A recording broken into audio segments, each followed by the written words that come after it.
Good afternoon and welcome to the Sussex Independent Schools Diamond League finals here at Hurst College, nestled in the glorious Sussex countryside.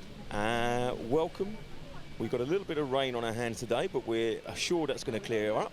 I am joined here in the commentary box today by none other than Mr. Nick Chadwell of Hurst.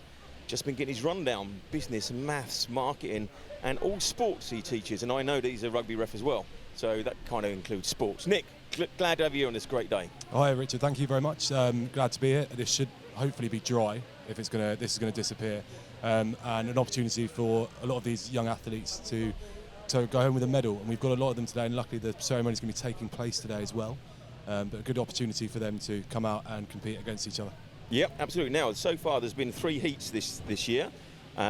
This is the fourth and final meeting whereby we award the medals at the end. 16 points for first, 14 for second, 12, 10, 8, 6 for 2, and 1 for participating. So some of the medals are really kind of decided already today, but others are still up for grabs.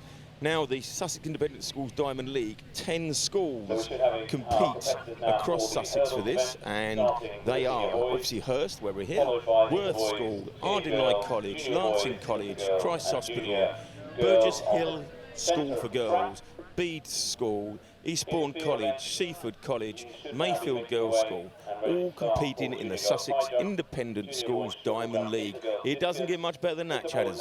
It doesn't at all. The great thing about this tournament, really, it's the second year we've been running it, is just it really encourages all the athletes to commit to sort of the 4 meets across the year. And the best thing about it is we're in a position today where actually there's a lot of people who come away with medals, not necessarily because they've won every event, but if they've got a couple of second, third places, then there's an opportunity for them to actually go away with gold this time. Absolutely, and as you say, the medal ceremony takes place as well during the event, so we're going to try and bring as many as those as we can during the day. And we got any hot favourites that you know of today, Chadders? Obviously, you, being with Hurst, you may have your finger on the pulse with some of these lads. Well, I think we're very sort of well represented in the hurdles. I think that's much down to our hurdles coach, Paul McEwen. He does a great job with a lot of the guys over the last couple of years. Getting a lot more boys and girls taking part in hurdles, which is great to see. There's some notable absences today, which I think will, not just from us, but I know from other schools, because it's the inter-counties schools event, which is the regional part today. So there's a couple of the probably sort of stronger athletes away, so it really opens up the field. And we could see some people who may not have actually won so far this season coming to the fore today. And that's a good note there. I mean, it's all about participation, taking place, and encouraging more to get in there. If they're going to be competing and the big boys and girls are out today, gives them a chance of getting the medals in there, and just encourages a few more people to be in there. Oh, definitely. I mean, I know we've got some of the schools who have joined, I've been for both years, and it's brilliant to see almost bringing sort of 40, 50 athletes. And I think what's made this really successful is sometimes some of the schools have struggled to get to events. If they're sort of a long way away. We used to go up to Bracknell for a meet against Wellington and people like this. Fantastic level of athletics, but also a long way to go. And with the sort of exam seasons going on, it's just a big commitment for those students. So it's great for them to be able to come to four different local events. So 1 at Eastbourne to start the year, 2 at K2 in Crawley, and then the finals here at Hurst.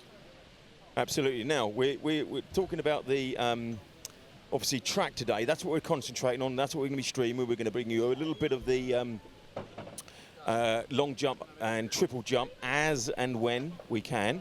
Down at the bottom of the field here, which is going to be at the back of our shot there. That's where the javelin, the discus, and the what else do we throw down there? It's a shot put down there as well. And the shot put down there. There we go. That's taking place down there. Unfortunately, we're not covering that. But today we've got the 100 metres. You can see the 100 metres finished here. We've got the track. We've got 100. We've got 200. We've got 300. We've got 400. We've got 800.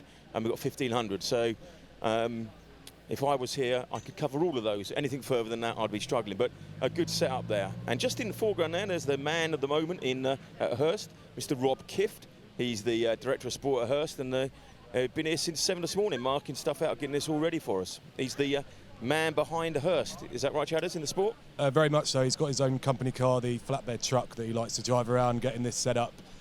So Rob sort of came up with this idea last year just from speaking to a lot of other schools, and it's great that he's been able to grow this tournament, and it's very much that it's not only just about sort of Hurst this year because we're hosting the finals, but the best thing to see is the amount of athletes coming from different schools, and it is growing, and we're really hoping that maybe next year we had Seven Oaks from Kent come down to one of the meets and guest, but potentially grow it from Sussex to maybe the South Independent School Diamond League would be great.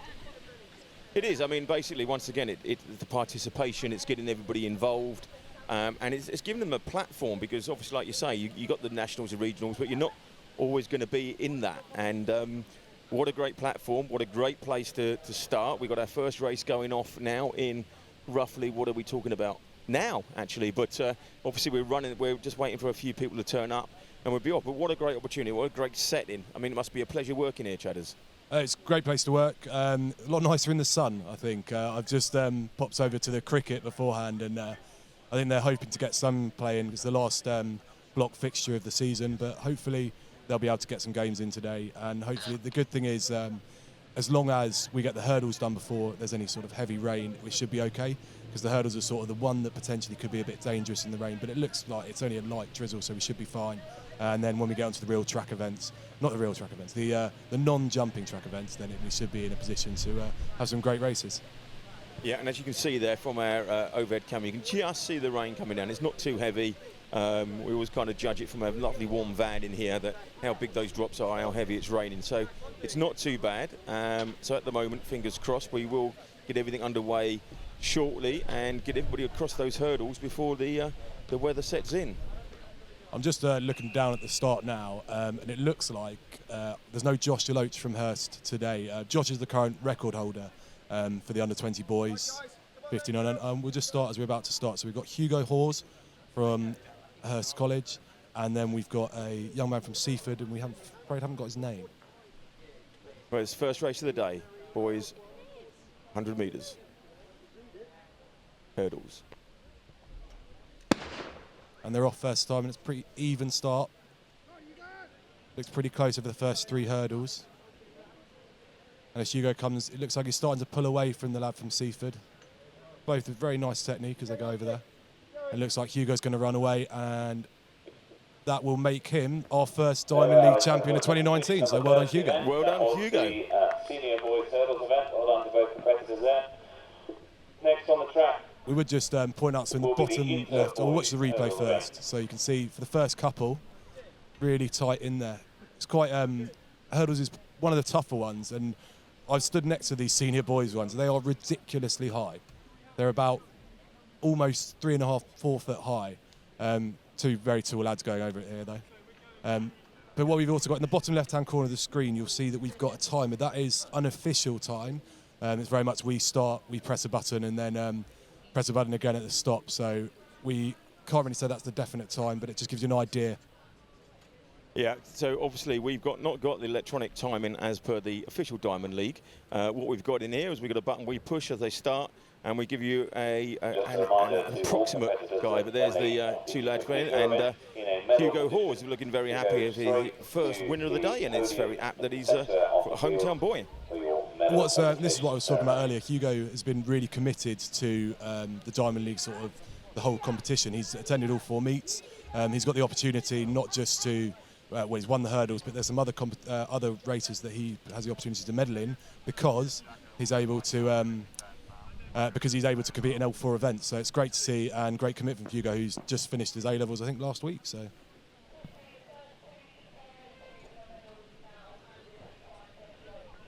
And the lads are lining up for the under-17 boys 100-metre hurdles. So again, just 2 in this race to start with. I think there'll be more as we get into the further races. I was going to introduce you to Louis Dobbin. He's just run off. So 2 Hurst boys in this race, currently sitting first and second in the standing. So on camera now, in the T-shirt is Henry Daniel, who's in year 10 here at Hurst. And he has a PB this season of 15.91. And Louis just come in with the blocks now. He's the current leader, and his best this season is 15.40. And it is great to see that there's not much there. Louis in year 11. Henry's in year 10, but they're quite close to each other, so it should be another really good race. And so we should see either of them a fly. I suppose he's with his blocks. He fancies himself coming out of those blocks pretty quick and then settling down. Yeah, I think it does definitely make a difference, but I think it's personal preference at this age. Unless you're practicing with them, and we do a lot of practice with them. I know Simon Lilly does the sprints with us. He's doing a lot of practice with them on their block starts, but I think it's just a comfort thing. If you're not really comfortable in using them, and then it's probably best just to go a normal sort of 3-point stance or 4-point stance. And don't forget, if you know anybody that is competing today, join us on the Twitter, hashtag SISDL, Sussex Independent Schools Diamond League. So get involved, see your tweets on the screen, and let's have a bit of support for some of the competitors of the day. I think we'll see a lot of people in t-shirts today, and looking a bit windy, and still a bit wet. But Louis seems to be braving the elements. I know for a fact that Louis is rapid because he was in my rugby team towards the end of the season. So good 16B rugby player, a great season. Only lost one game. Louis scored several tries. It was one of the cases where and he would agree with this himself. If he caught it, he was probably scoring, but there was a 50% chance of that. Nice to have a flyer on the wing outside you. Always good, and Henry as well is usually at 10, maybe in the centres in the under 15s. Again, talented all-round sportsman. And there seems to be a... Ladies and gentlemen, our first presentation. I'm getting a bit of feedback here, so I'll speak slowly. The senior boys hurdles. First from Hurst, Hugo Hawes, and second from Seaford, Archie Reeves. So we've got a quick presentation there of the first lot of awards today. So Hugo there taking first place. And Archie Rees, I've got the name from Seaford, so he came second today. So well done to those two. Again, first medal that Hugo's won today. Got the opportunity to win, I think, 2 more. I think he's entered in the high jump and also in the 800 metres. All right, go to the podium wide and give me the start.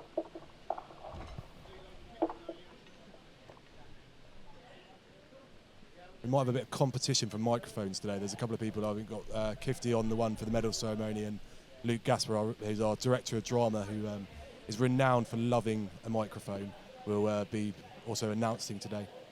So we can't be too far off the start.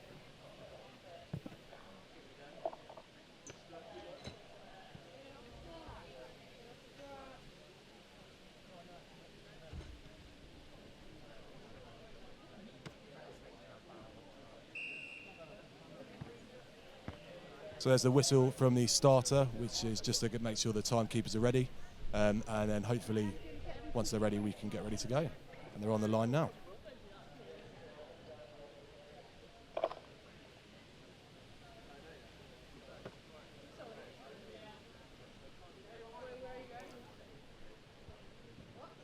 So they're under starters orders now. And they're off first time. Good drive up by Louis. Probably expect Louis to start better, but then as you can see, Henry got that longer leg, so he's looking like he's going to take him over. Looking tight, and I think Henry's going to take it over the last 2 hurdles. He's done really well, really good stride over the last 2 hurdles. I think third from last, Louis just got a little clip. So that's really well done from Henry. So before this race, Henry was in second place overall, and Louis was in first. And it looks like, I think, Louis has just done enough to hold on to overall victory, because he'll take 14 points away and Henry will take 16, and by the looks of that will mean that Louis will win by 4 points overall. But a great race, and you can see Louis at the start really takes off. He's a shorter sort of runner, so he'll be more powerful out the blocks, but then as you see, as they get into stride, Henry's sort of longer limbs, let's say, will give him that acceleration. And those starting with the blocks gave him that burst at the start. You know, there's something in that, but once he's in his stride, he's away. Yeah, definitely. I think, especially when it's a bit wet out there might have been the opportunity to maybe slip if you're not using the blocks. But really good sort of race by both athletes, and I think, as you can see there, Henry just pulled away over those last 3 hurdles. So the next event on the track will be the senior girls hurdles.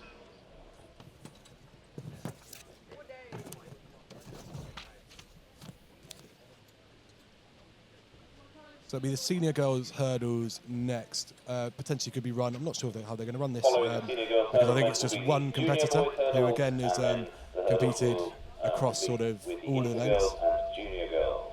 And it just does just depend. I think a lot of the older, maybe the upper sixth formers, the year 13s have finished their exams now, and similarly for the year 11s, so they'll be off gallivanting around. Where'd you go on after your exams? Newquay, something like that. Newquay or Tawana or somewhere spring break like. So now what we've got to do, we've got to adjust all the hurdles and for the girls. So are they closer? Are they different height? What's the scenario with that, Cheddars? So for the girls hurdles, it's a shorter race. I think off the top of my head is 80 metres, and they'll go down a clip. So basically, I think there's still the same amount of flights of hurdles. I believe it's 10 flights and that they have to jump, but they're just a bit bit close together, and they start. They don't run. So the senior boys will be 110, and then we move further forward as we go along.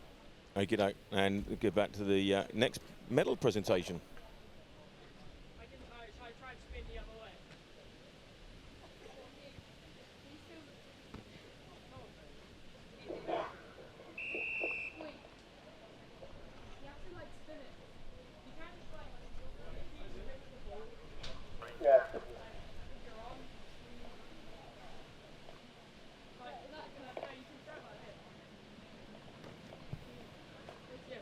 And it looks like we've got two competitors in there. So we've got Arabella Henley from Hurst, who's currently leading the senior girls, and a competitor from Ardingly. I was just going to see if she was in the intergirls and they were running together, but I believe she's a senior girl, obviously competing. And the good thing is that for a lot of these competitions, potentially the ones that are a bit more niche, maybe the hurdles, things like that, there's not as many competitors. By competing today, she could very well go away with a medal overall. I think 100 metres would be hard placed to win it just on today, but there's definitely the opportunity to win a medal in this event. Henry Daniel from Hurst, and in goal position, it's Louis Dobbin from Hurst. I think they're about to start. The girls. So there's the under 20 girls hurdles, so senior girls hurdles.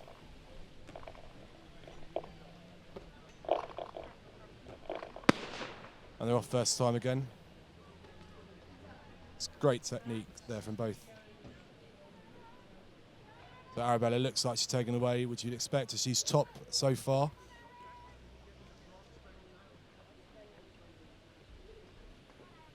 And what's fantastic there is you can see the technique's perfect. They're not sort of leaping over the hurdle. They're staying so flat over them. And that's what it's all about as well. Great to see them sort of celebrating together at the end. Inter-boys medalists are about to receive their medals. Let's try and ignore the fact that there's a little bit of rain in the air and give them some warm So as you can see, if you watch their eyes, it's quite interesting because what they'll do is they'll try and look at the set of hurdles ahead. Because if you're looking down at the hurdle, it's very much that your head starts going down. It's very hard to get up and over. Much better if you can sort of look over maybe the next flight of hurdles or 1-2 ahead. And what they'll do is they'll count the amount of strides between each before they get up over. So great run from Arabella, and well done to her. Another one who could go away with several medals again today because she's just committed to sort of coming to all 4 events. Reminder, ladies and gentlemen, that we are live streaming today's event at www.cheersmatelive.com. And you can also catch up with any of the results on the website, www.sizzle.co.uk. So if there are any relatives who are desperate to watch the live event, do contact them and get them to get onto www.cheersmatelive.com. So just while this is going off, we have got some field events going on. We've got junior girls high jump, which is going on, junior boys triple jump, the intergirls discus, the inter-boys long jump, the senior girls shot, and the senior boys javelin.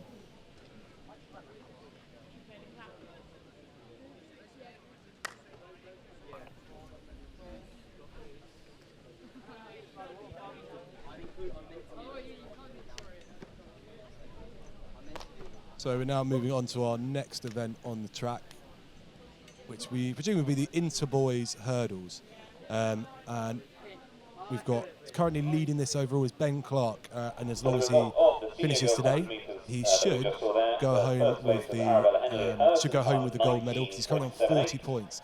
So Ben is number 2, so he's the second from the right. So we've got Ben here. We've also got Ollie Bradford from Seaford, who's number 219, and Lysander Reid, also from Seaford, who's number 214. Number 24 from big smile on his face from Ardingly, he's obviously taking part today as well, which is great to see. And it's very much that we want as many people to compete as possible, and it's great to see so many people turning up on the day and saying, you know what, I'll have a go at that. So that's Ollie Bradford just going there. So Ollie Bradford is currently second in the standings with 22 points. So he's been running, by the looks, his best time this season of 14.90. And Lysander, who's the other Seaford athlete competing, best time of 14.91. So great to see those two competing. Favourite here definitely Ben Clark from Ardingly. Best time this season of 13.69. And as I mentioned, he's already out ahead in terms of the standings. So he'll be hoping to pick up another 16 points today, taking his tally to 56. And you mentioned that Inter being under 15s because it's why? So usually the senior girls hurdles event. It's usually the under 70s Inter. I think I'm actually talking about junior now. So it's the under 17, under 20s is the senior, under 17s is the Inter, and this is the junior. Sorry, the under 15s. So they're under starters orders again. So Ben Clark, the one to watch here. Looked like a false start there from Ben actually. We obviously don't, unlike the sort of real athletics, we wouldn't turn around and disqualify people. It is a sort of friendly event, albeit competitive, highly competitive. But we're trying to ensure that firstly inclusion in the event, and also that everyone gets their best opportunity to show what they can do. So Ben will just get a warning there from our starter, and then he'll move on. Ben in lane 2 or lane 4 now, favourite. So they're off this time. Good start from Lysander in lane 1, and also from Ollie. So Ben's lagging a bit behind. Ollie Bradford with a great run here. Ollie Bradford from Seaford tearing away. Lysander looking to take second, and he does. And well done for the number 24 from Ardingly finish as well. So that's a great run there. I think we were all expecting Ben on previous showings to go ahead and absolutely romp to victory there. So great start. And if we look at Ollie Bradford, who's the nearest to the camera here, they're pretty even over the first. But you can see again what we're talking about, his eyes ahead. He's looking to the hurdles ahead. And notice that his head doesn't really go up. His head stays flat, and all he's doing is lifting his leg over the hurdle. And with that front leg, it's nice and straight, and the trail leg is hanging behind. But a really good run. Looked quite quick as well, I think, in those conditions. So well done to Ollie there. I'm not sure if it's going to be enough to overtake Ben overall in the standings, but a fantastic run nonetheless.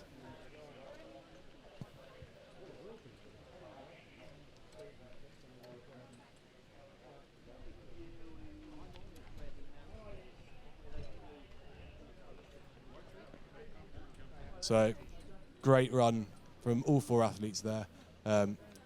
Ollie Bradford taking first place, Lysander Reid taking second, and Ben Clark in third. And I don't have the name of the athlete from Ardingly number 24, but a great run from all of them.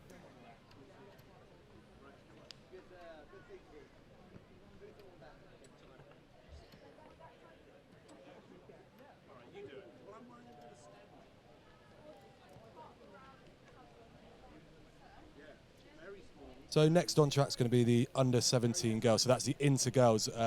Should have a number of athletes in this.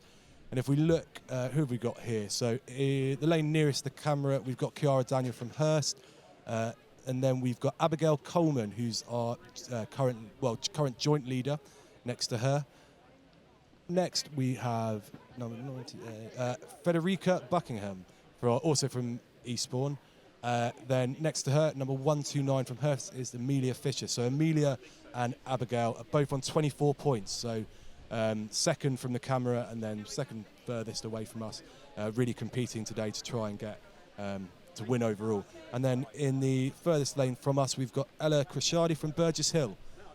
So hopefully should be another fantastic race, and really medals there to be won today. So looking out for Abigail and Amelia, who are both on 24 points going into this race, and we could potentially see one of them, well, we will see one of them romp away and take the gold medal.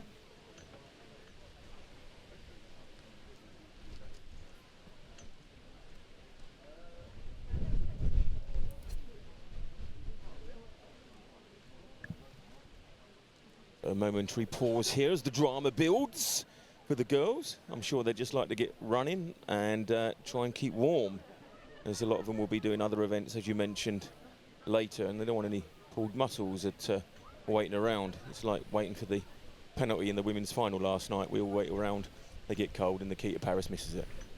I missed that. Women's World Cup. Was it? We Was it beat the final? Argentina. Was it the final? Was it the final? No, it wasn't the final, no. It was the World Cup, you know. It's group stages, isn't it? Yeah. Yeah. Yeah, well. So we had a penalty last play, did we? No, we had a penalty in Second the first half, second half, and yeah, got saved, hit the post. But she was kept waiting and waiting and waiting, and so these poor girls are going through that same nervous tension now. So we won then, that's fine. It was actually beat Argentina 1-0, so good. Yeah, major sporting event last night was actually Hurst College staff against Ardingly College staff. Played on Fortress Ruckford. It was a fortress. Hurst were actually unbeaten so far this season, but Ardingly came down and took the victory, sadly. Well, congratulations. Now back to real sport, shall we? Yeah, there's a lot more talented athletes on show today. So again, we've got Abigail from Eastbourne, Amelia currently on 24 points, and they're off first time. So it looks like Abigail started well. She's hit that third hurdle though. So we've got Kiara on the inside, who hasn't actually competed in all the event, but is a very talented athlete. So Kiara in first, and Abigail in second, and then Federica in third. So great runs from there. I think that will be enough to take Abigail, well, give Abigail the championship. So she'll go home with a gold medal. A win there for Kiara Daniel, who hasn't competed in every event this year, so isn't up the rankings, but a very talented athlete nonetheless. So if we look, it looks Abigail and Kiara on this near side doing really well. And I think it was just as we come to this, the second hurdle, she just clips it with her trail leg with a smile on her face.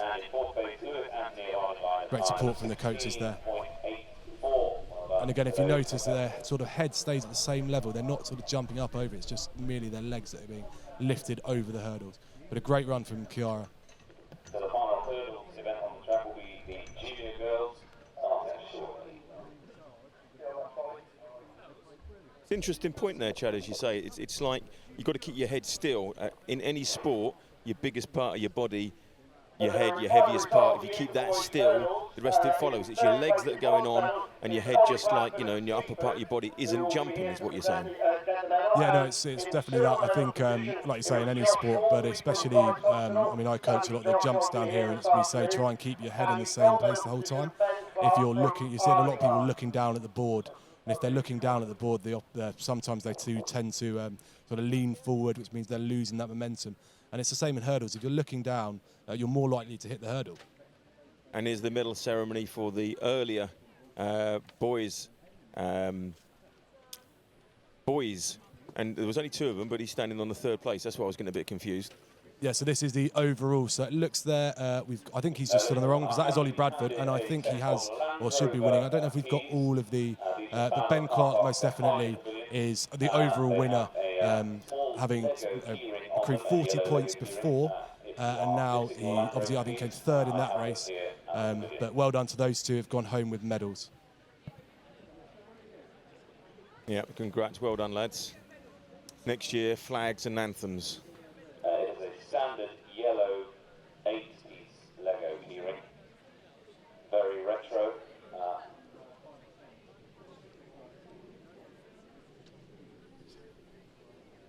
So the junior girls hurdles, getting themselves ready.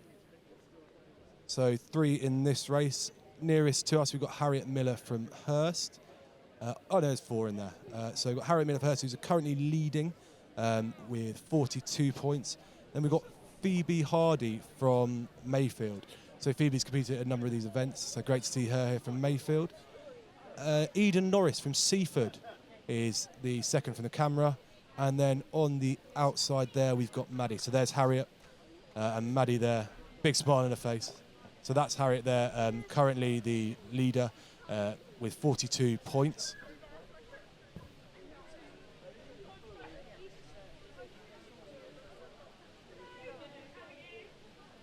Great to see Simon Lilly doing a great job there. Thank you.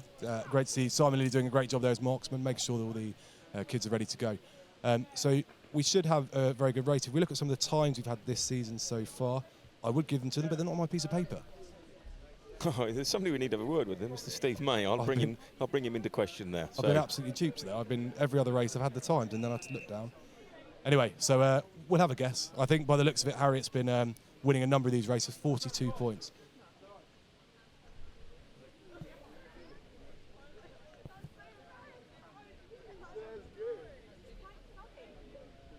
So here they are under starters' orders, ready to go.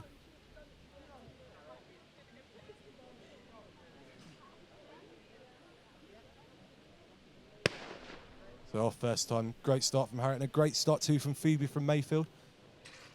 Harriet's hit the third hurdle there, so you have to get her stride back. So Phoebe from Mayfield and Harriet from Hurst. It looks like it's going to be a pretty tight one. Well done to Phoebe from Mayfield, who's done there and fantastic win there. That is the conclusion of the hurdles event. Well run, girls. That is the junior girls event. And I think that's one of the things. It's very much if you can have a clean race, not necessarily if you put them on a 100-metre track, there may be a different winner, but if you can get a clean race and just avoid hitting those hurdles, you've got a real good opportunity to go ahead and win the race. And it was great to see Phoebe come away. She was only on 6 points for this event, but that will give us another 16 and could put her up into third place overall. And Harriet, I think, has done enough there in second place to just go home with the gold medal overall. So well done to all the races. The javelin for the junior girls will be getting going, along with the junior boys high jump, inter-girls triple, inter-boys shot, senior girls discus, and senior boys long jump. As is often the case with so much commitment there to see. Commitment and pushing there at the end to get that chest across first. We saw that in that race just recently, the Diamond League, where he threw himself at the line. I don't see that. We might see that today with a bit of sliding around, but you know, it was the American champs, wasn't it? And he jumped in the 200 or 400. It was brilliant to see. So the next racing track is going to be the 200. But I think we're going to pop to some jumps, maybe. Yeah, we've got a camera down here on the jumps now. We don't have a runner there on the details of who's jumping where and everything else, but this is just a chance to give everybody like an idea of what's going on here. We can see we've got a long jump on the left, we've got triple jump on the right here, and just gives you the flavour of the day and what's going on and everything that's happening. So it looks like we're still in the inter-boys long jump here, so there'll be a number of competitors. I think, I mean, I coach the jumps here at Hurst, and there's some great jumpers sort of around. If we look at the record currently for the inter-boys long jump, I was actually there for this. Timmy Isan, who's one of these notable absences today, just Max Hall-Keel jumping there. So there's sort of two techniques you can use when you're doing triple jump, and Max sort of tends to go for the sail technique. So you see when he hits the board, his arms and legs sort of go back behind him, and then he reaches then forward through afterwards. And then there's also this sort of what I like to call just continuing to run. As you hit the board and you'll almost do this cycling movement through the air as you're running. But anyway, going back to that record, so it was earlier this season, Timmy Isan from Ardingly jumped a phenomenal 6 metres 15 at K2. Last time it was the best he's ever jumped, and he turned around and said he beaten it by about 50 centimetres. So a fantastic PB for him that day. So great to see.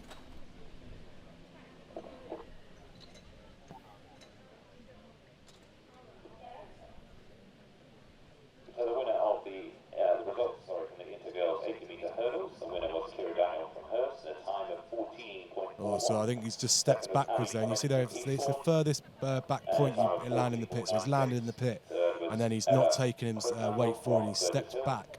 So that's you have to go and measure it from just where he stepped back to. It's a bit unfortunate there.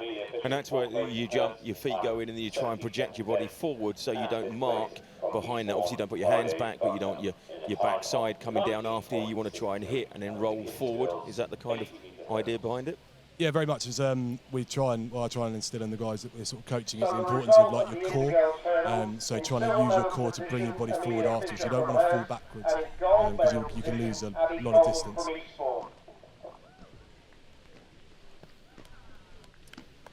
So this is the inter-girls hurdles medal ceremony. And by the way, it looks like that whoever has come first overall was actually not here today. But that's Amelia Fisher from Hurst taking the first place. And then So there we are, ladies and gentlemen, Abigail Coleman from Eastbourne in first, but it was Abigail. So Abigail winning that race today. They were neck and neck going into today, and Abigail came through with first place. So well done to her. Excellent stuff. They need the numbers on the other side as well, so they know what side they're standing on, don't they? So, okay. I would think they'll probably just stand on the top if they won there.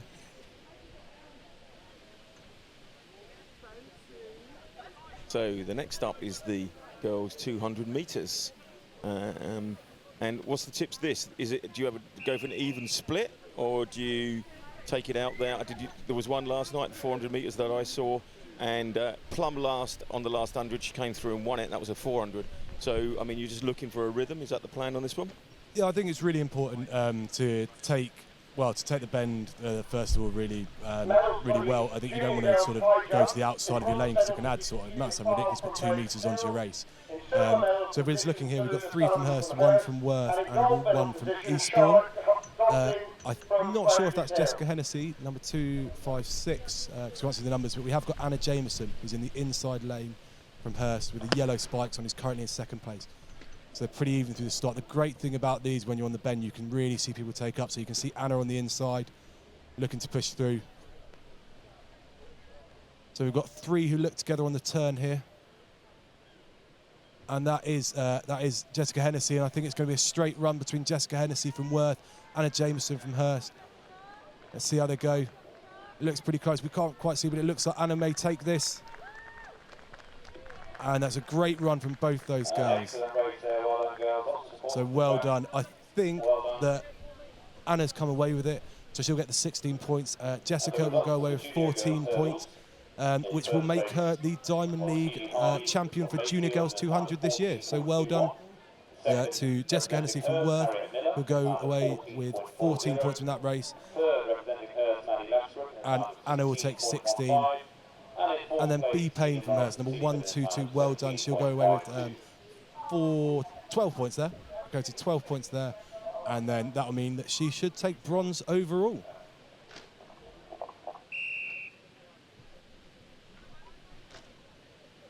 Great, so we've got Tallulah Sullivan there from Hurst, who's obviously won a medal in something, one of the field events, so well done to her.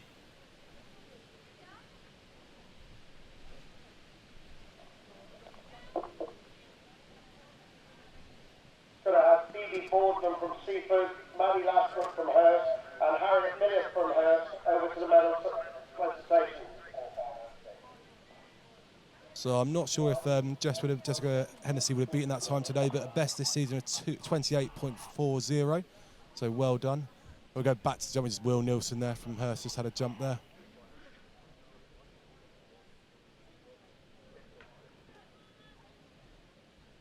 And we're back over then to the 200.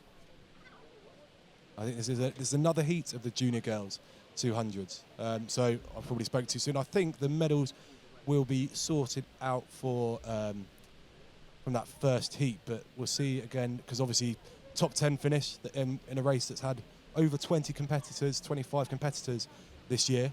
It would be a great feat. We've had a false start, well, not even a false start. They're just nervous on their blocks. That's what it is, Chadders. The electric pulses aren't coming through to the starting blocks. They haven't got the speakers behind. They're usually waiting for someone with a box behind them, aren't they, to collect all their kit. Exactly. Next year. Next year. So this is another heat for the junior girls. It's a great start from the Burgess Hill competitor on the outside.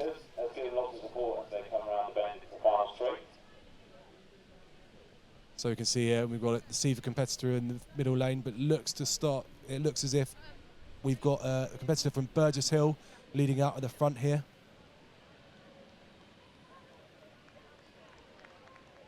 So that's Lucy Mayer from Burgess Hill racing away with this. Well done, Lucy. Best of 30.33 so far this season. And well done there as all the competitors across the line. And we see this as they come off the bend now, and this is where the race starts evening up. This is where you know where you are in the race, and by now that bend has really worked and is really like just basically pulling out, but maybe going off a bit quicker because you can see that the gap starts to narrow a bit, but the lead is commanding and she's away. Yeah, it's often quite difficult. So that's Lucy Mayer from Burgess Hill. She's there in the outside lane, and it's quite difficult if you haven't got anyone in front of you. There's no one really to chase down. So great to see her there, really just going from the start. And I think it is very much a 200-metre sprint, and you can't really afford. And also when we've got these split heats, you really have to be careful to just run as fast as you can, because you might win your heat, but not necessarily win overall. So well done there to Lucy, who's really pushing out there. In silver medal, Maddie Lashbrook from Hurst, and in gold medal position, Harriet Miller from Hurst.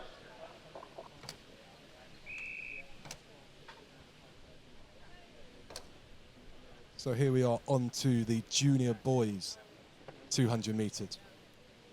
6 competitors in this. We've got Tom Woodward on the outside, Lewis Anthony we've got one competitor from Ireland, Lewis Anthony, I'm not sure which one of those he is. Matthew Blacklock from Seaford. And then Henry Hazel, I'm presuming, in the inside lane from Lancing, is the current leader.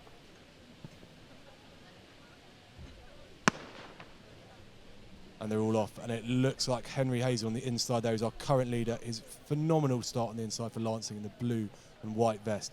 And you can see in just that first 100 metres, he looks like he's already taken out, well, he's taken out the 20 metres start that Tom Woodward in the outside lane from Hurst. So well done, Henry. Oh, he looks like he's flagging towards the end. It's a good time there. So Henry's previous best this season was 25-27. So it looks pretty close to that on our very much unofficial timing there. So well done to Henry. And once again, by the time they've gotten to the bend, he's already taken out the lead. I mean, the guys on the outside must at this point be going, he's got the bend as well. And he just powers away. I mean, that's exceptionally good technique there, Chadders. Yeah, definitely. What you see is really powerful at the start. I'm not sure if we'll see him in the 100 metres later, but he's really good on that bend, and no doubt in the Lancing relay team later he'll be a big part of that, running on the bend. So great to see him powering through. And he is tiring a bit towards the end. And we've got the competitors from Seaford and Ardingly really, really pushing him, but he's just got enough to hold on. So well done to Henry.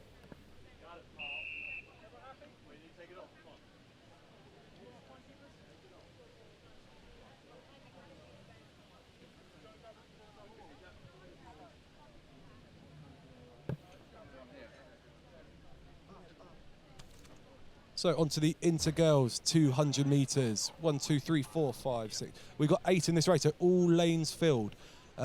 Currently leading is Flo Rathbone. It's bingo. What's that for? Full house. Full house. Full house. We've got a full house here. And on the outside lane, we've got Maddie Baldwin-Charles from Beeds. So Beeds have got a number of competitors here today, so great to see them here as well. And we're on the starters' orders, and we'll see how they get on.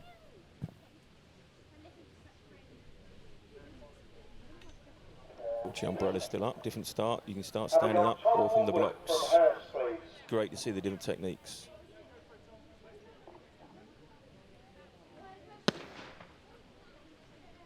So great start there. It's looking pretty tight as we go to the bend. You can't really see any outright winner. So watch now as we get round the bend, you'll really see people try and kick. So it looks as if it's pretty close between Flo from Hurst and also from Maddie and Beeds, so pretty tight. 2 nearest the camera, so Flo from Hurst and Maddie from Beeds. They're pushing all the way to the line, and it looks like Maddie's just taken it.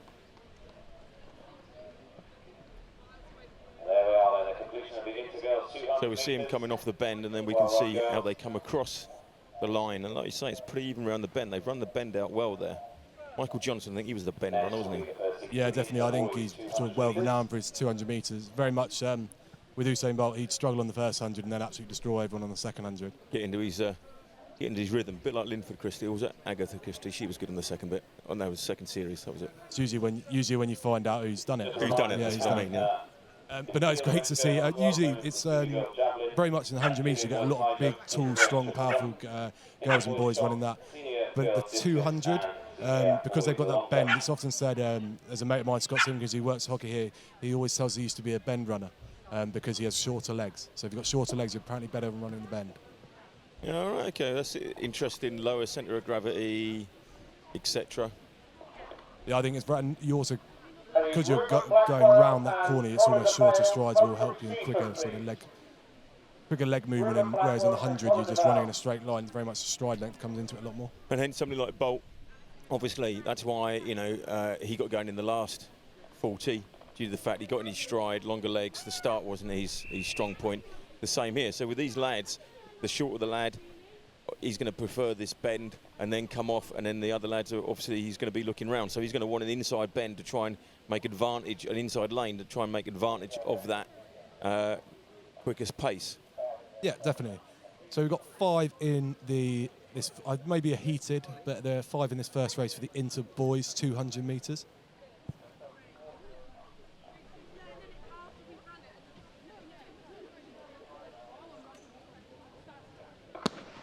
And we're off first time there again.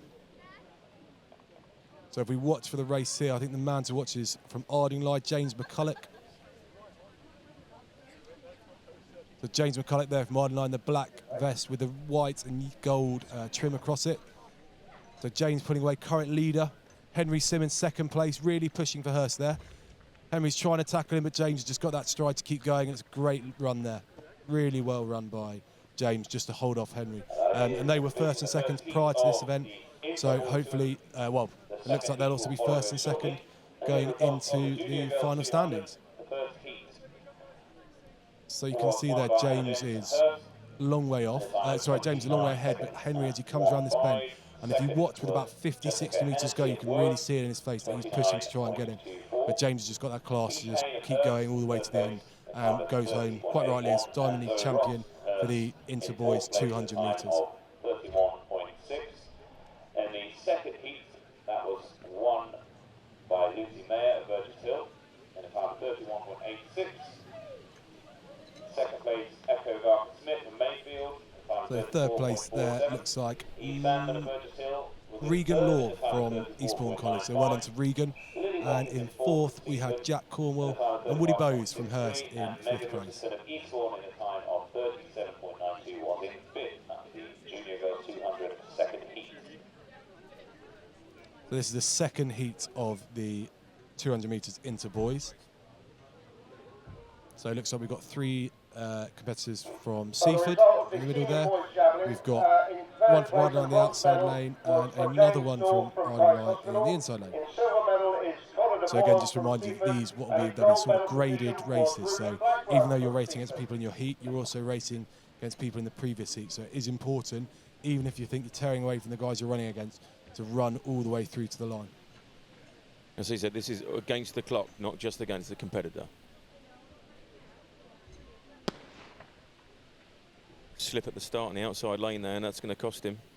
Yeah, it's tough there, but we've got great. Let's watch the guy, the Seaford runners here. It's a great running action there. You can see the hand spread, really sort of driving that idea of pocket to socket. So from your bum almost up to your eyeball, sort of really driving through. I think also what they're doing is that looks like they're running into a bit of a wind on that straight there. So great run there from the competitors from Seaford and Ardingly. So well done to those guys. Well done. It is the Inter Boys 200. Start there, just slips on the start there, and that basically gives him 5 yards down. Yeah, it's really tough. I think you'll see a lot of the competitors in spikes today. It's one thing with it. We'd love to have a tartan track here, but it's great to see like all these guys competing, and really, I think that in these conditions, a lot of the time it will be a case of if they can stay on their feet and they can keep going, and they're wearing those longer spikes, then potentially they'll go on to win the race. So unlucky there for the Ardingly competitor, but great run there from 2 Seaford guys who came first and second. So the tartan track, that's what we're talking about there. That's the you call it a tartan track, but that's the orange running track. Yeah, so definitely it's so we do 2 events there at K2 where they're on the tartan track, and then the Eastbourne event they host as well on a tartan track. I think it's a lot to sort of. We'll just go over to that senior girls. Yeah, senior girls have got up very quickly. We're moving between races quickly. Nice. So we've got 1 Seaford runner, 1 Eastbourne runner, and 1 Ardingly runner here.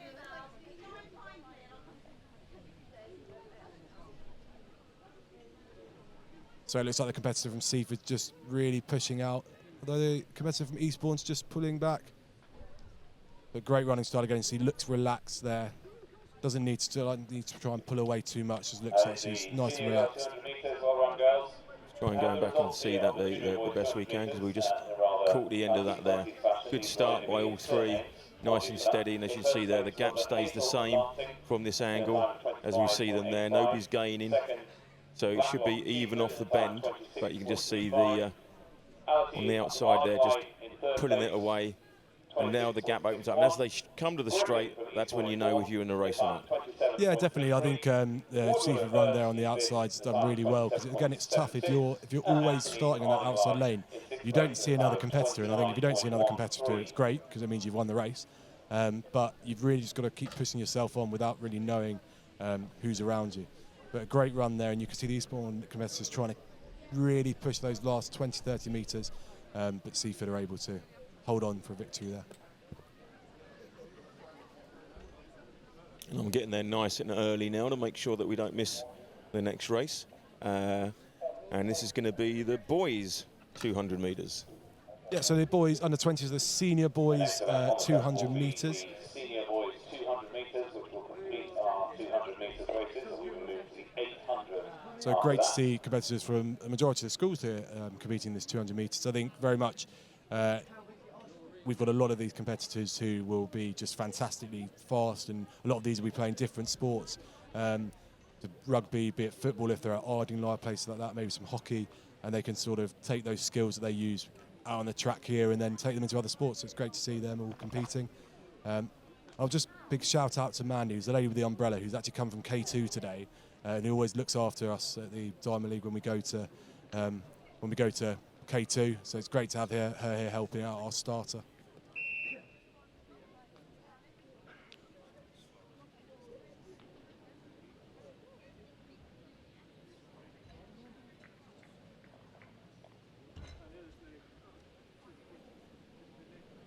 So currently leading, and I think as long as he finishes the race today, is Ollie Davies from Worth.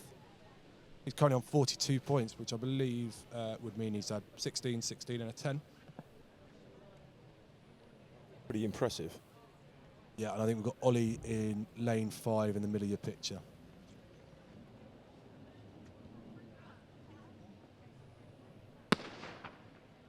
So they're off first time there. So you can see Ollie, not the quickest of the start there, but he's really now starting to take distance out of the other athletes. On the inside from Seaford and Hurst, we've got the two competitors. So Henry points from Hurst and from Seaford. Unsure the competitor, but it's a really good competition there. But it looks like Oliver Davies is going to go ahead and take another win and will be crowned the senior boys 200 metres Diamond League champion. Excellent run now. Nicely competitive. Let's see that start again.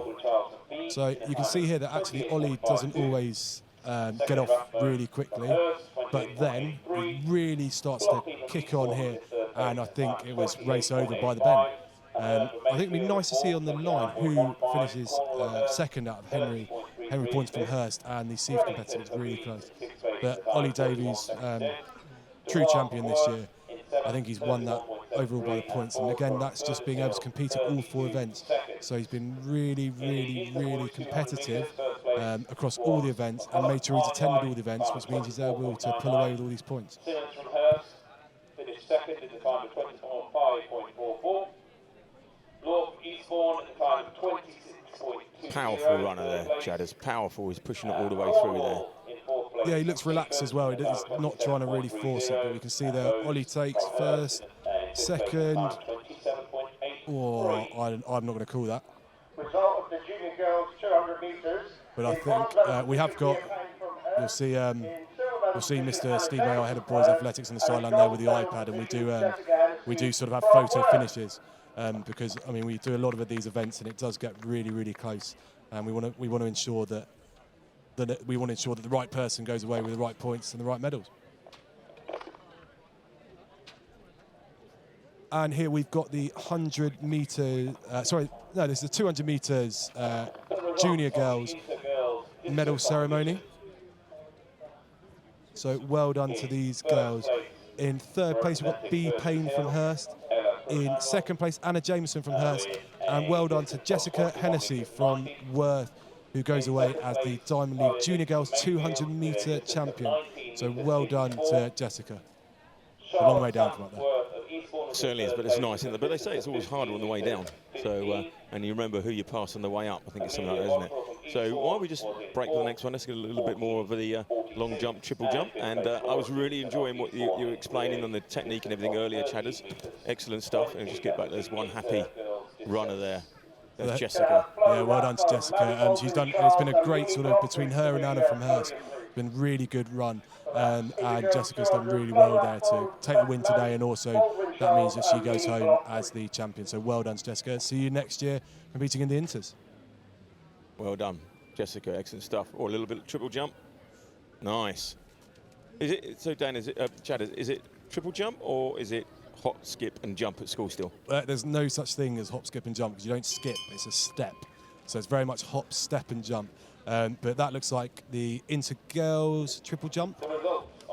And we've got the Senior Boys long jump. In first place, Daniel Agade of Worth with a distance of 10 So if we keep a look at the triple jump here, we'll try and talk you through. We've got a good speed into the board. That's a nice jump. So there's 3 boards I can jump off. So this competitor from Eastbourne's jumping off the 7-metre board. So that's 7 metres from the pit. And what you'll often see at schoolboy and schoolgirl level is they always have a very good hop. Just go over to that Worth competitor there, and that's what we like to call sort of the cycle through the air.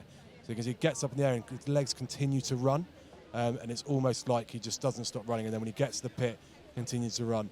And you can see his weight's going forward as when he was propelled almost at the other end of the picture. Great to see. So from Arding, our competitor here. Great height, great drive, and again you can see the use of those arms to throw himself forward in order to make sure he doesn't fall backwards.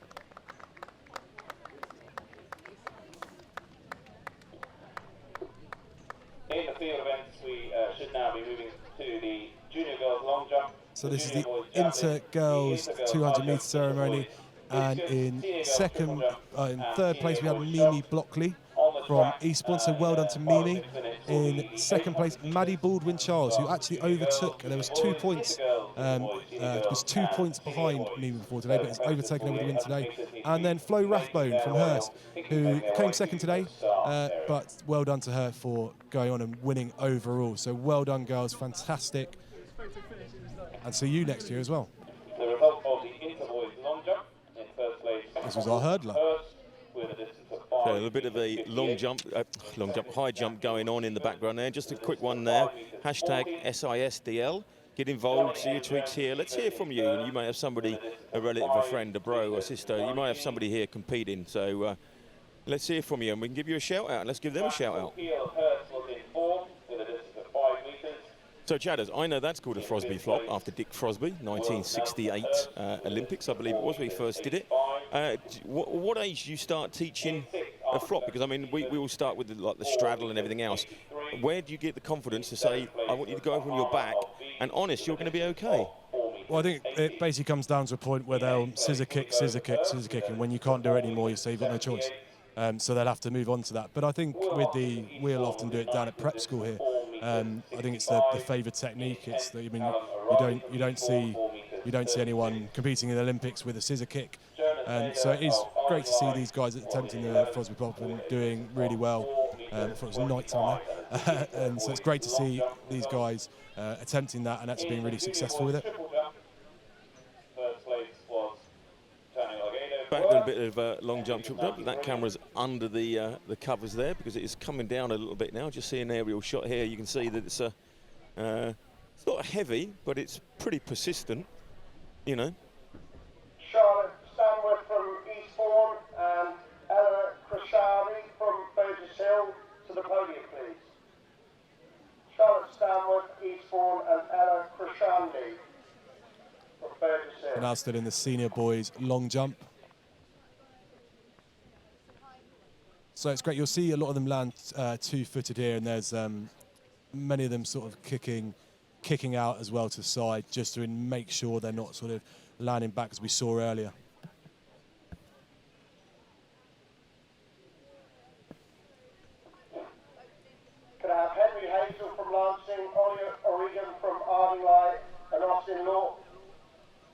car from work, please, to the podium.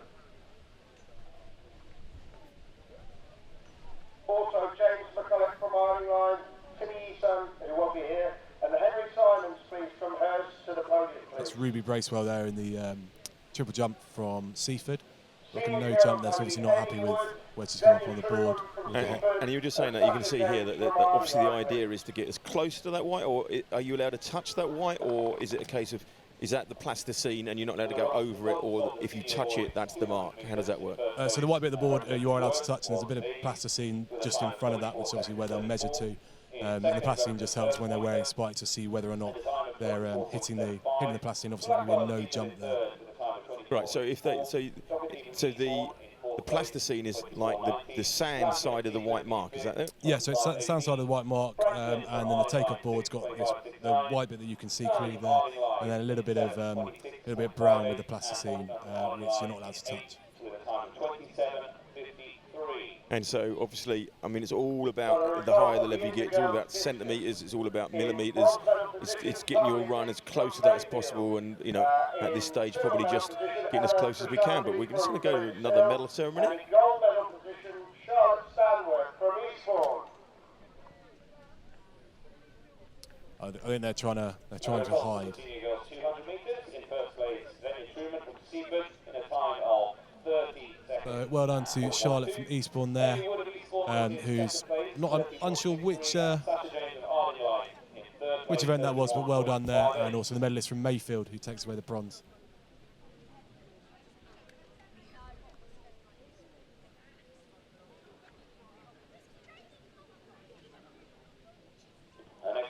Charlotte's going to stay up in the rain there for a bit more. So next race on the track is the 800 metres. Lots of competitors from Burgess Hill, great to see. I, quite frankly, couldn't think of anything worse than running 800, maybe the 1500, it's even longer. But the 800 is now onto our sort of middle distance races, so again, more so than the 200 where it's a straight sprint. We've really got to see tactically how these races are going to run.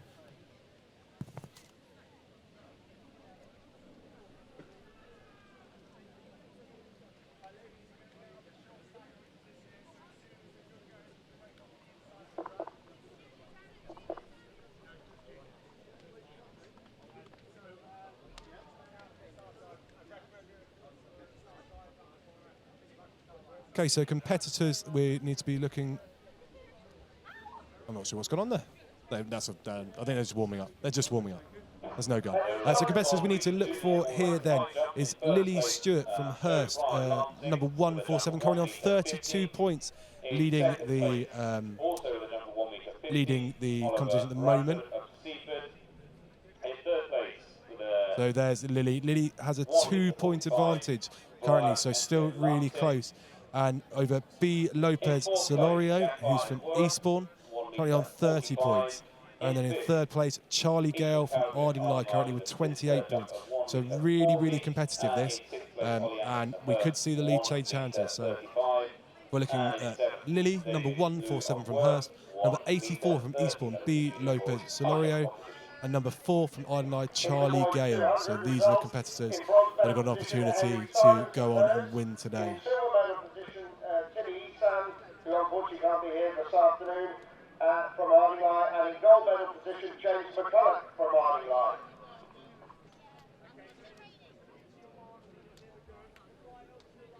So you can just hear there in the background, potentially Rob Crifter's doing the medal ceremony, and this is one of the things with the Diamond League, which is what makes it so great, is this being able to compete at every event.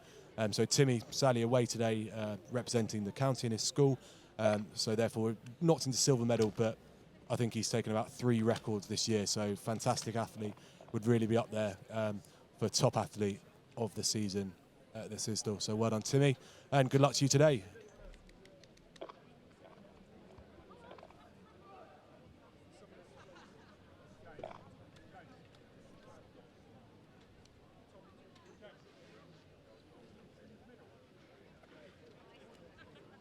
So I wouldn't be that excited before I was about to run a race like this.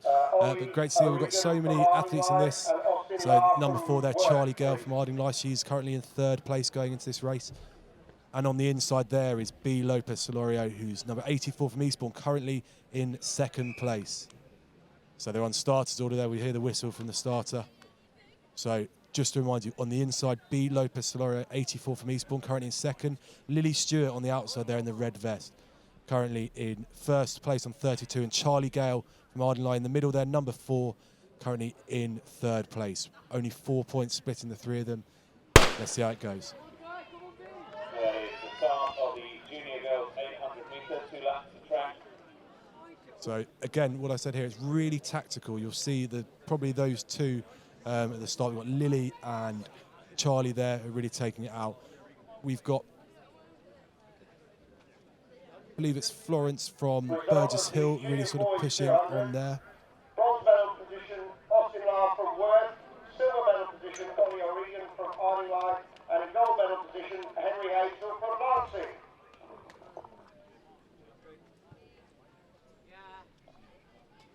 So Lily there really pushing out at the start. 2 full laps of the track. So it's important now. You'll have a decision on how we're going to run the race from the start, and they'll be going through that with with their coaches and sort of saying what should I be doing, what time am I looking for, and we've got a very unofficial time down the bottom there, and it looks like they're going to lap through the first time in around 72, 73 seconds, which is a really good, strong first lap. So Lily, at the moment, pushing out. So the bell obviously signifying 1 to go. So this is where it will really start to hurt as they're coming up down the back straight. You're a long way from home there.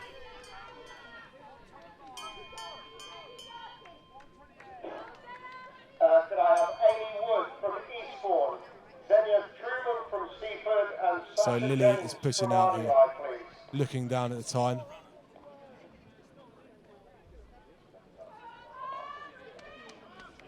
So putting open about a 50, 60 metre gap there. So hopefully that should be enough for her.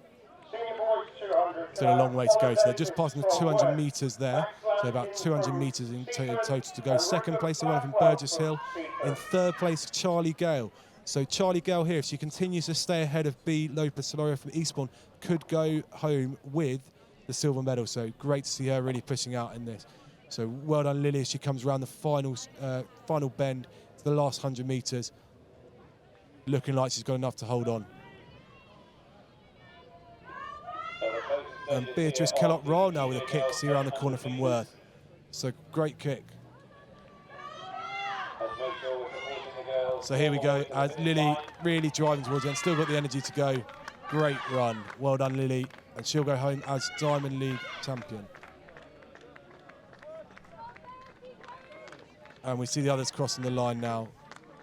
Charlie Gale coming home in fourth, so we'll take home 10 points, which might be enough to give her second place overall. So well done to Charlie as we see B finishing there. It was in second, should hold on to third place. So well done to all these runners. Great effort there out in these conditions, but also a long race to run. Silver medal position, Xenia Truman from Seaford, and in gold medal position, Amy Wood from Eastbourne. Final competitor through then for the junior girls 800 metres. And well done there to the competitor from Mayfield finishing there. And this makes it easier for us. They as they finish, they go and sit in their seats in order. Yeah, it's much more easier to tell who they are. Except they haven't got number 259, but great run from there in second place from Worth. Medal ceremony from earlier.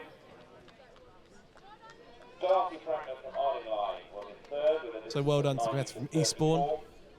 In fourth place, Abby Coleman from Eastbourne, 9 metres 17. In fifth, Lily Harley of Eastbourne, 9:01. So there's Lily there from Hurst, number 147, taking away the gold medal there for herself. And that's one of the things as well. We do a lot of athletics meets are often run as a team. So you'll have a team event, you'll enter sort of two strings. And that's one of the reasons that we started the Sussex Independent School Diamond League, was to allow competitors or schools to have more than just 2 competitors in every race. And you'll see there we had 5 from Burgess Hill running, who all get the opportunity to come and win points. And athletics is very much an individual sport for a lot of it. So great to see these guys.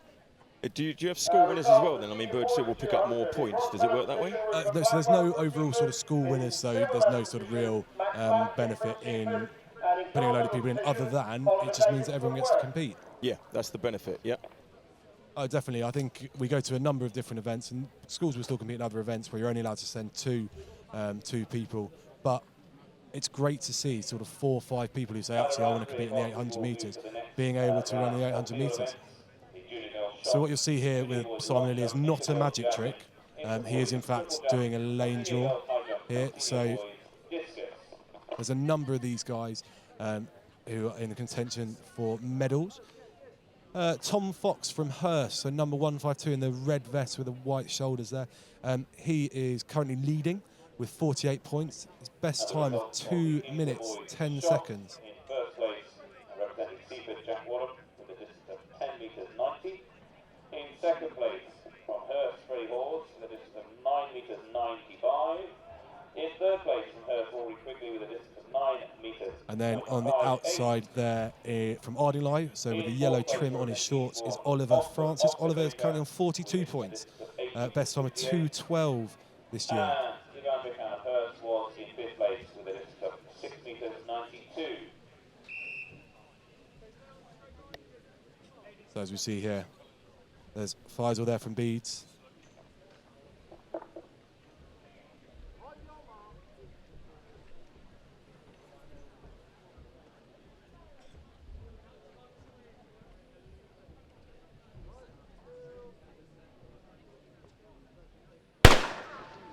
So they're off here, and so we'll really see probably Tom and Oliver. So Tom in the red vest from Hurst and Oliver from Ardingly just at the front now to start. We should have a really good race between these two. There's only 2 seconds in their best time this year, and this is where it'll be really tactical. Currently 6 points separate them, so potentially if Tom, it just hangs on, he takes second today, he will hold on to the record. And he has, you can see there, what they'll probably do for the first lap is just keep switching that lead in order to sort of take on a bit of work themselves, take on a bit of work from each other and really push each other on. And with so many competitors, it's great to see what you'll see, a lot of very balanced runners. So Tom just out in the lead by maybe 2 or 3 metres at the moment, but Oliver still there. And they're really, really pushing to the end. From Hurst and Johnny Murray-Jones from Hurst College, please. Yeah. Starting to get a bit wet out there, but here's Tom Fox. I would put him down as probably the most energetic kid in the whole school. He's constantly, I went skiing with him this year on the ski race trip, and he was constantly up to something. Great kid. He would probably run this 800 metres about 3 times and probably still beat me. So really starting to break a gap, and there's a, you'll see here, he's going down the back straight. He's nice and natural. He doesn't look like he's really trying to force it. Just a little check over his shoulder to see where Oliver is. Oliver, if he holds on to second place, should still be going home with a silver medal. It's a great run from him as well. And that's opening up. There's a lot more than 2 seconds between them there, as you were saying. Yeah, I think very much that it just comes on the day. I think when you get to middle distance, there can be such a big, and the conditions as well, running these conditions. I mean, I think Tom does a bit of cross-country for the school too, so he's used to running through muddy puddles and things like that. But great run from him here. I think that might be Ollie Kroll, maybe in the background from Eastbourne. So Tom there going home, and that will mean he has won all four of the 800 metres there. And there, well done to Oliver Francis from Ardingly, great running. And he will take home the silver medal overall. Not an easy race to run in these conditions with that wind, but well done to all of these guys that are taking on these long distance events today, or middle distance, not quite long. Oh, we've got a nice little sprint finish on at the end here. So Faisal from Beeds overtaken one. Can he get there for the second one? Just holds on. So really well done. And that's a different tactic there. You can see there that Faisal had kept his kick on there.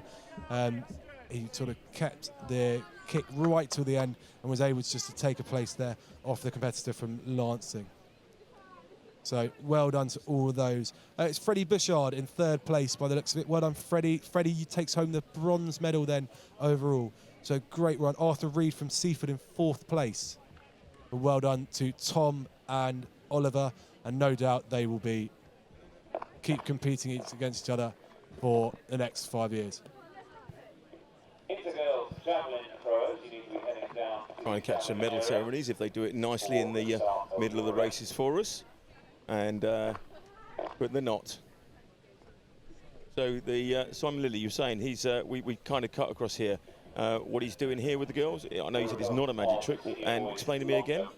So what he'll do is they're going to lane draw, because obviously they don't stay in the lane for the whole 800. So when they don't stay in the 800, stay in their lanes for the 800, what they'll do is they'll pick where they're going to start. So they'll start on the inside, 2nd, 3rd, 4th, 5th.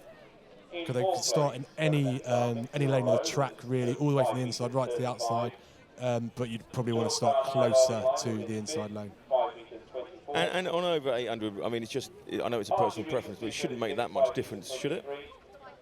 Not really at all. I mean, if you start in the inside lane, you're only running 400 metres, well, you're only running 800 metres. Whereas if you're starting the outside, and you run in the outside lane the whole way round, you're going to add maybe 10 metres to your race, which is a big difference because you're starting further back. Right, so again, 2 runners from Burgess Hill, 1 from Mayfield, 1 from Worth, and 1 from Eastbourne. And there's a little slip there at the start from the Worth runner. Darcy Franklin from Ardingly in silver medal position, Ruby Bracewell from Seaford, and in gold medal position, Abby Coleman from Eastbourne. And so I think we've got Megan Moore there from Eastbourne College just starting out, and that looks like either Lauren Everett or Jess Farrant from, I think that's Lauren there from Burgess Hill. So these two, again, another 2 that have really, really been pushing each other for the whole season. Megan currently leading on 38 points, so as long as she finishes today, she should have enough to go home with the gold medal. But great to see these 3 athletes. If we look at times, we've got Megan Moore from Eastbourne with 2:39 best this season, Lauren Everett with a best of 2:39, and Jess Farrant from Burgess Hill with a best of 2:38. So it'll be great to see how these runners get on against each other. So it's currently in 1st place is Jess Farrant, who's got the best time this season. Megan Moore in 2nd place, and then Lauren Everett in 3rd. And then I think it's her first race this season, but Jemima Bland from Mayfield, just in 4th place at the moment.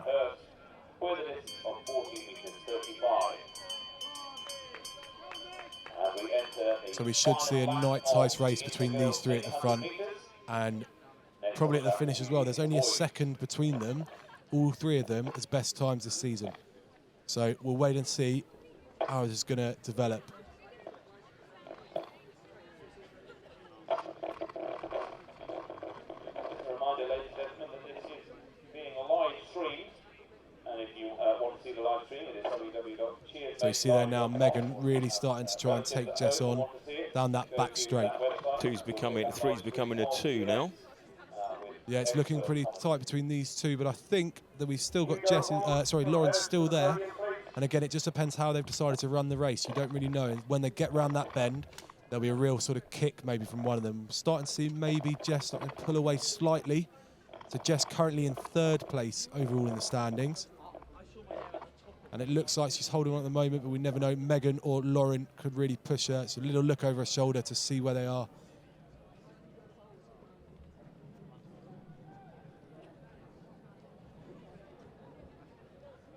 So well done, Jess, still holding on, and it looks like she may hold on to the end there. Another look over her shoulder just to see where Megan and Lauren are, but I think Jess is going to hold on there. And it looks like a very quick time again. So we stopped that sort of there. Best of 2:38 this season. We've got an unofficial time around 2:38.70.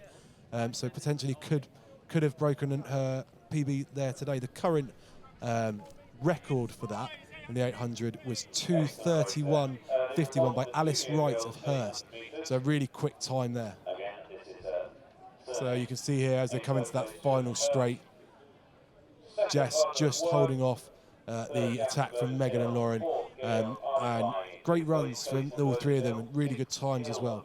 And what's really good is there's 3 really sort of balanced competitors who are going to challenge each other throughout the whole thing.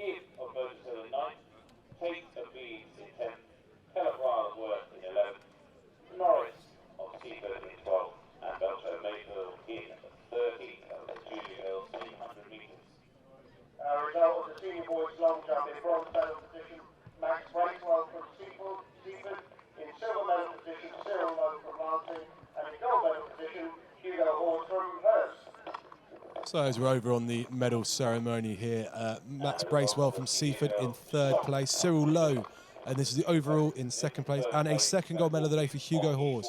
And this comes down again to this commitment to turning up for all 4 events, because Hugo's been there, not necessarily won every event, but has been able to compete in all 4, which has meant he goes away as gold medalist. So well done Max from Seaford for bronze, Cyril from Lancing.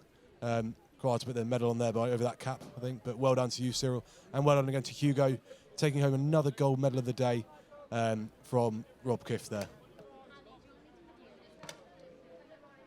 This was a senior boys long jump.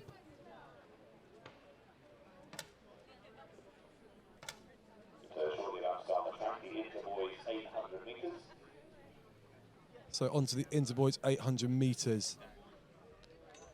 Currently leading this, so you see on the 2 on the inside there, so Michael Allison from Hurst, number 154, is currently leading with 48 points. So Michael is looking to try and take away another win today. Best of 201 this year. But just on his inside, Dylan Karichi from Worth on 42 points. 205 is best this season. So could we see a good race between these two? So they're off to start. And you'll probably see, I know Michael likes to lead from the start here. So really push on. He's actually gone from 400 to 800 just this season.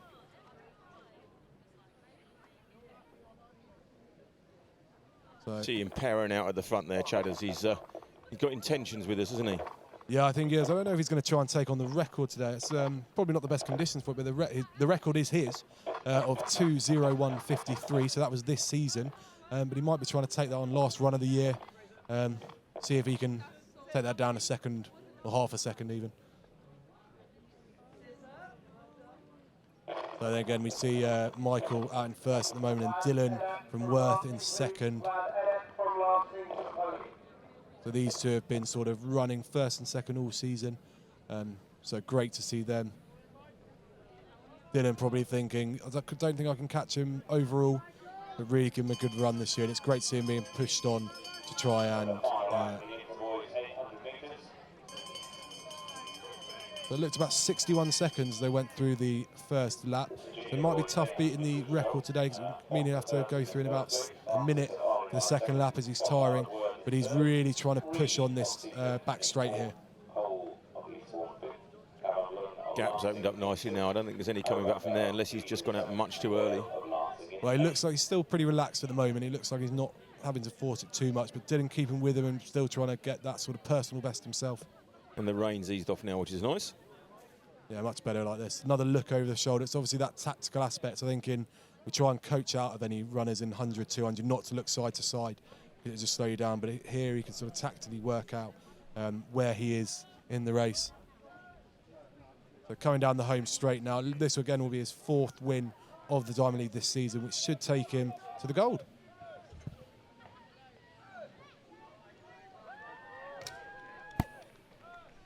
So well done, Michael. Great run there. Well done to Dylan coming through in 2nd place there.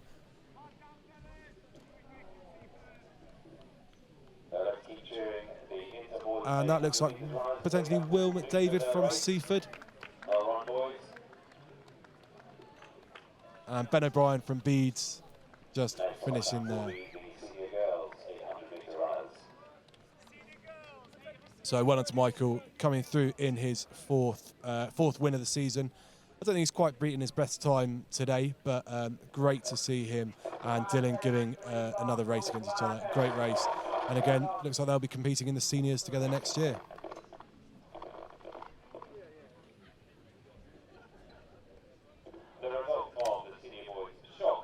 Great technique there. Look at that. I mean, everything about that's right, and I don't know what I'm doing. Whereas again, the importance of head carriage there. He doesn't move, he's not running around moving his head, he's just keeping, it's all quite economic. He's not really trying to stress himself out. It's nice and relaxed. And great to see him going around and seeing the other competitors. Well done.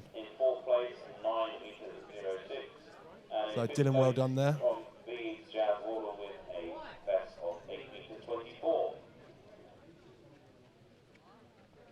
So well done, Michael, as he goes off now. I think he'll probably be involved in the 4x1 later. Potentially the 400, but he's moved from the 400 more to the 800 this year, so they're collecting his stuff. Well done, Michael. Great race.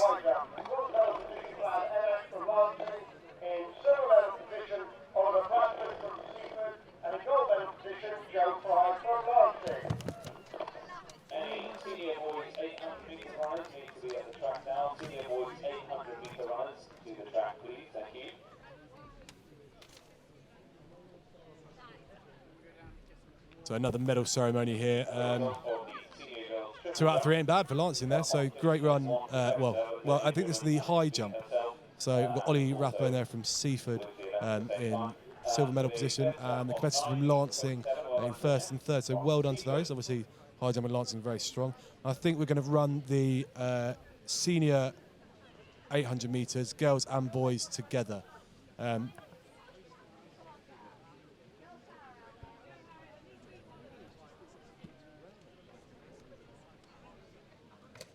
So the next event on the track will be a combined race for senior girls and senior boys 800 metres.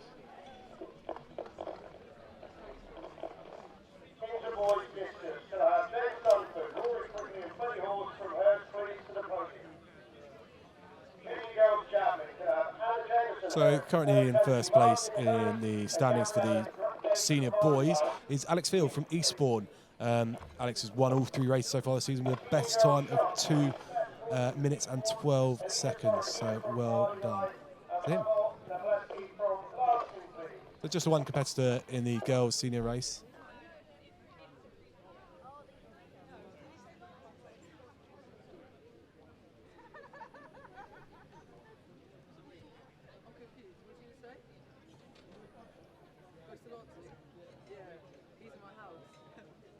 I think that's Jazz Wardle there from Beeds, choosing to wear the South African hat there. At least it matches his vest.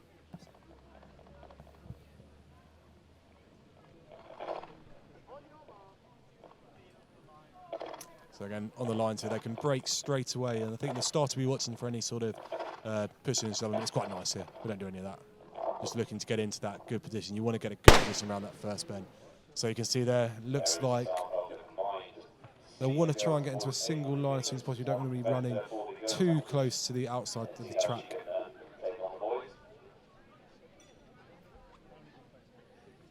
So again, there's a tactical aspect to this. You'll often see athletes working together to sort of help push each other through. And it looks at the start with pretty tight here, but you'll potentially see as we get round that third bend, it's down towards the end of the first lap, they'll start to spread out a bit more.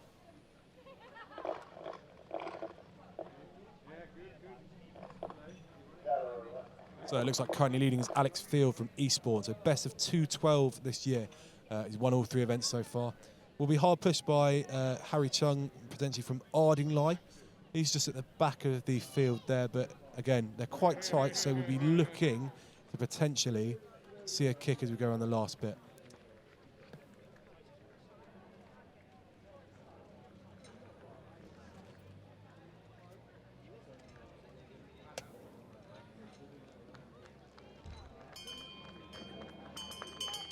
Very compact race so far as they start their final lap.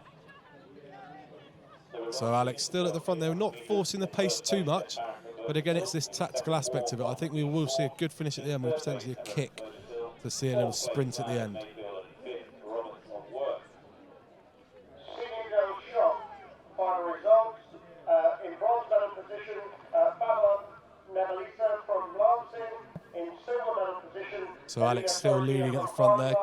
and in gold medal position, Beth Hawkins from Eastbourne.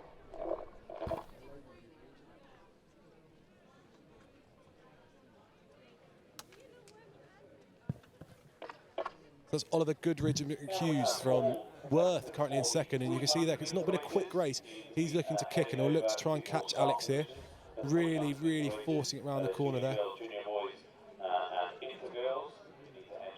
And it looks like Alex has seen him coming though. Seen him coming.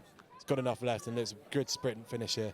Won't be under the 2:12 that he's got earlier this season, but you can see he's really pushed through. He's not had to run, force himself too far. Last 100 metres sprint. Good run from Oliver from Worth. And as we see them come in, great runs from all these athletes. And then in these,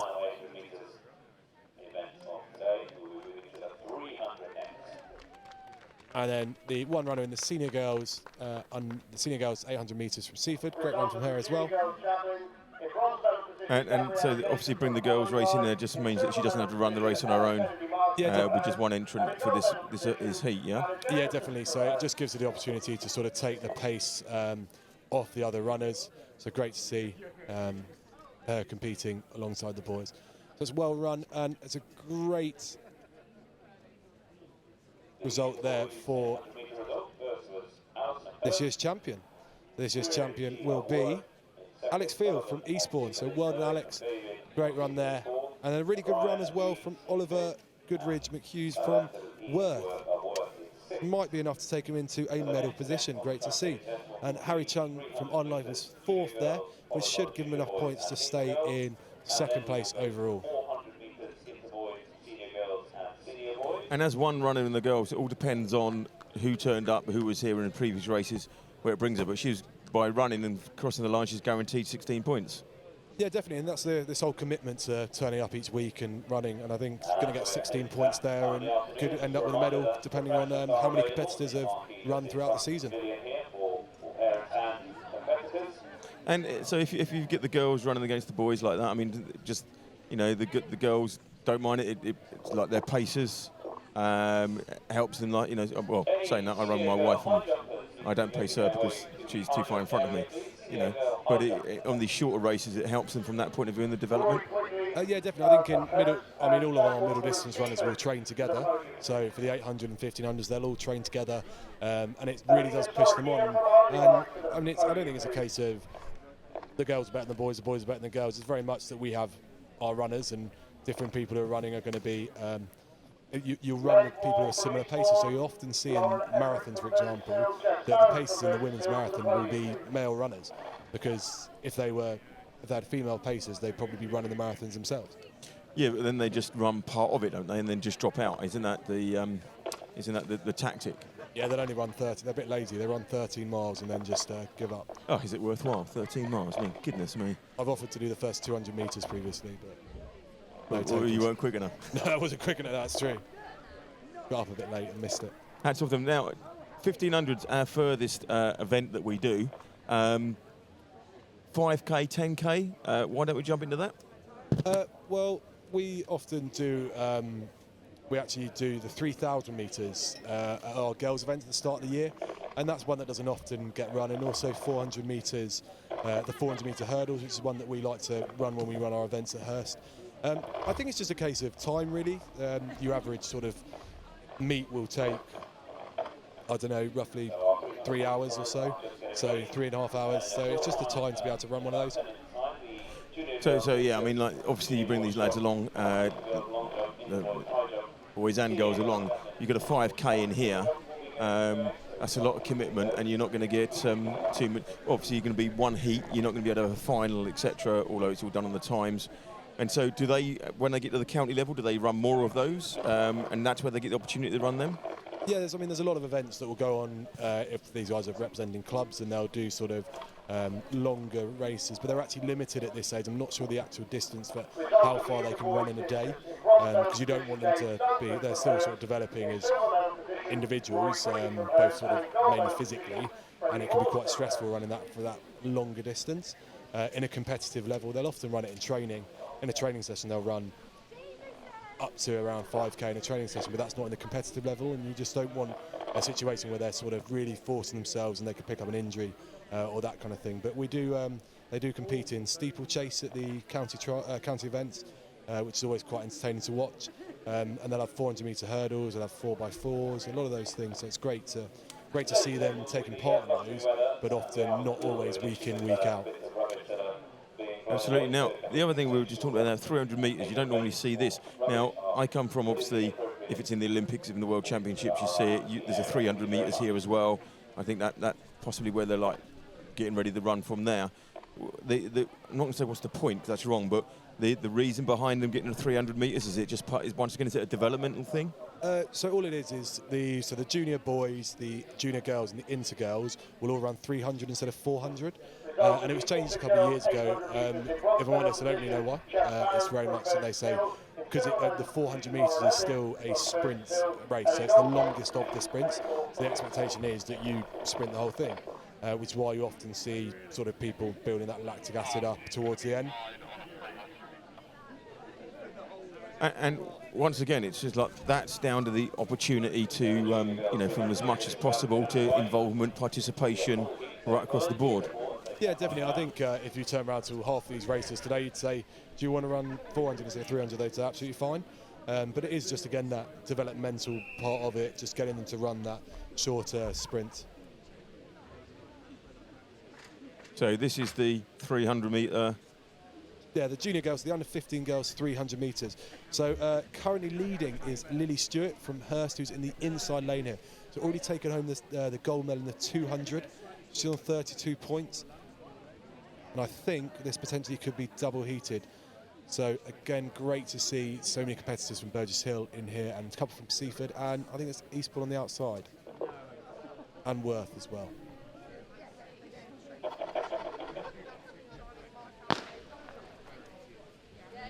There is the start of the junior girls 300 metres. Result of the senior boys shot in bronze medal position. So we'll see them there, and again, what you'll see is that so Lily's taken a good couple of metres on the inside out of a lot of the competitors. We've got the runner from Eastbourne, which is Juliet Zielmaker, on the outside, looking like she's really sort of pushing out, and that's what she has to do. If she's starting there, she's really got to make that count. And I think it will come down to her and Lily as they come around the bend. And as we go on to the final straight, you can see that Lily has made up that space, and she looks like she's going to push on now and take that first place. Because you ran that bend really well, Lily, and just stayed in there, and then it just powered away. By the way, that time is very unofficial because I couldn't get it to start, so I had to cut a few seconds onto that. And then Juliet there in second, and great runs from all the girls there. So again, the 300 metres and the 400 metres for the senior boys and senior girls, and the inter-boys is a sprint. So as you can see there, they'll be pretty knackered. A lot of them will have already run the 200 as well, so just trying to, hands on the head, really suck that air in, just make sure they're ready to go in anything else they've got later. So well done to Lily, who has taken home another gold medal today, I think, overall. And a well done to Juliet as well, Juliet Zielmaker from Eastbourne in second place, which I think, unless there's another heat, will give her the points needed to overtake Charlotte back from Ardingly and take second place overall, so well done.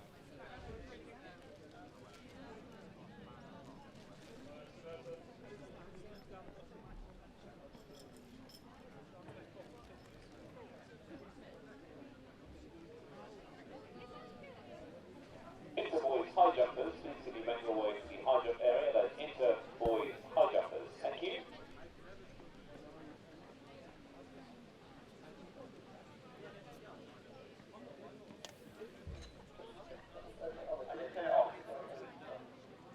So we're on to the junior boys 300 metres then here. Currently leading, and he's won all three events with pretty quick times. Ethan Cowgie from Ardingly. So number 11, we can look out for him. Second place, Nana from Lancing. There we can see him there. So he'll be looking to try and really push Ethan close. And currently in third place, Dennis Del Blonde from Worth on 20 points.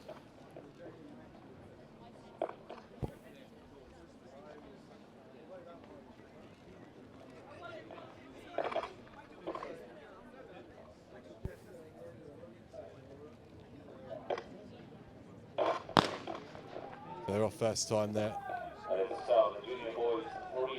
So great start there on the outside from Nana, taking the race away from the Ardingly competitor in the outside lane. And I think we can see Ethan coming up on the inside there, and I think it's going to be a straight shootout between these two here. So Ethan's best time this season, just coming around the bend, 39.53, and Nana's best time is 41.32. So Ethan, again, similar to Lily in that last race, really pushing through. And as you can see, when he gets to the final straight, he's really probably about 5-10 metres ahead, but not over yet. Nana's still pushing. Great running start from the two of those, but I think he's got a smile on his face. He's giving it the celebration. He crosses the line there. A great race from all of those, and well done to Ethan. Pushed all the way there. That was a nice tight race there, and I think he knew he was in a race. Yeah, well done to Ethan. It's quick time as well. I don't know if it's quite going to beat his record this season, but great run from Ethan. And well done for Nana as well from Lancing, coming home in second. And Akbafoya from Worth coming in third there. So well done there to those three, first, second and third. This is another one. So the record in this is by Timmy East, not Timmy Easton, sorry. He was a 200. It was Jamie Arnold from Hurst, who has been running a bit of this season, but again, because of his exams and stuff, not able to. I'm lying to you at all. Ethan is the record holder with 39.53.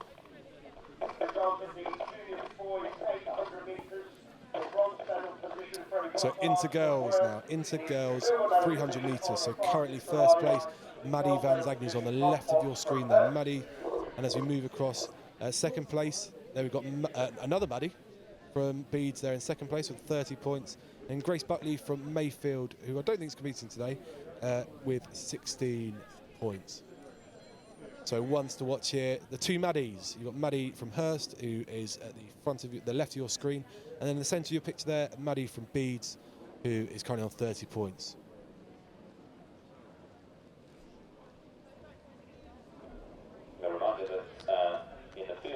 So the left of the screen to the right of the screen, the Maddie battle. Sounds like something that should be in esports. And who's got the advantage here? Do you think that Maddie from Beeds, looking down the line to see where she's got to be, it's got the bend, you know, psychologically it helps, whereby Maddie's just got to go all out and hope nobody's there?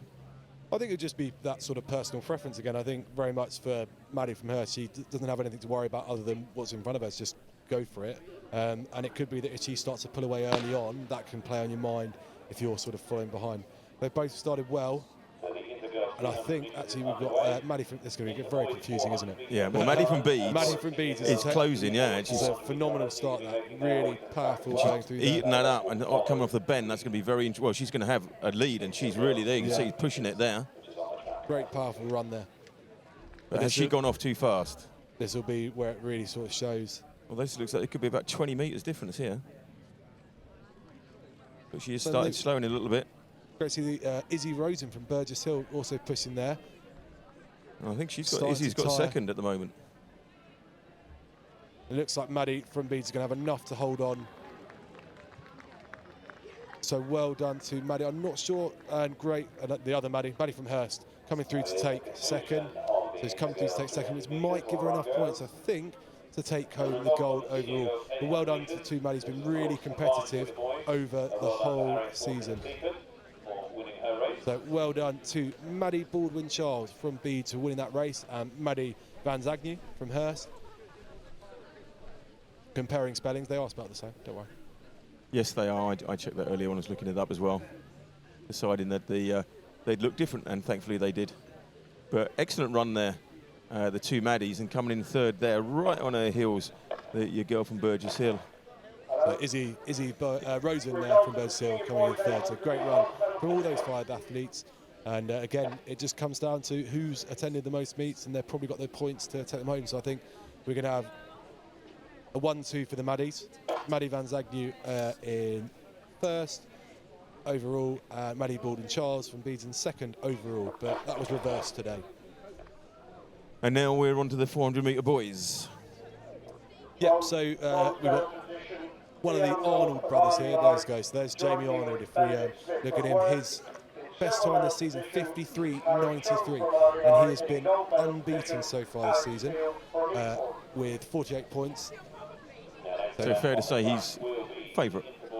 Yeah, definitely. I think he's definitely favourite. And then we've got in second place, if he's running state, James McCulloch from Ardingly. I think that's him there. So James McCulloch from Ardingly with a best of 54.15. So there's only 28 milliseconds between the two of them. So I think this is going to be a pretty good race. It's going to be tight. It's going to be very tight. The last time I was 21 milliseconds behind somebody, it was close. It was close. So I think it was a tie. So yeah, it's going to be tight. Back they didn't have. Did they have photo finishes back in your day? Didn't have cameras. Didn't have cameras. Yeah. So actually, it's James is in lane 1. So Jamie McCulloch from Ardingly is in lane 1 there. You can see with a white T-shirt underneath, and then Jamie Arnold from Hurst in the lane 4. So there's James there. Just looking as we go through these runners, an amazing amount of staff out here today as well. It's a big job Hurst have putting on here today, with everybody turning up. You must have what, 50, 60 staff trying to make this bring this together? Yeah, I think we're really lucky here, and there's quite a big sort of group of sports staff, but a lot of the people you see are just the other academic staff who are taking part in this. There'll be a number of them, so our timekeepers that we can see there, they'll come out, and we've got a history teacher there, biology teacher there, two classics teachers there, so it's great they'll come out. If they're living on site, they'll come out on the weekends when we have athletics meets to help, so it's great to see them, and thank you to them. Yeah, it really is a team effort here. I mean, you know, we were here very early this morning, and there's all, I was going to say shapes and sizes, but it's not shapes and sizes, different subjects, different people coming out doing their stuff, the ground staff, the maintenance, everybody's, you know, doing their bit to make this happen. Yeah, I think it's just part of it. We want, we think that this is going to be a really successful venture. It's only its second year, but I think that what schools like Hurst can do to support such a good venture is great to see. So these guys are off, and if you watch here again, Jamie's in that outside lane, and he'll look to maybe not kick too early.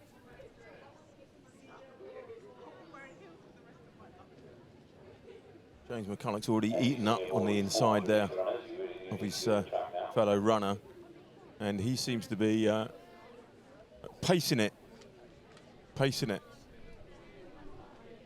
Yeah, it looks like actually we've got a good race on between Jamie and the competitor from Seaford. I believe maybe Tom Twist, great name, and we'll see how they get on here. It depends if they've gone out too fast, but it's looking very powerful there. Very powerful, and that looks like a commanding lead, and he's hitting down there big time. One little look over the shoulder there just to make sure he is still ahead, but you can see there that's all that tactical bit there. As James McCulloch looks a long way behind at 200 metre mark, and he's come home in second.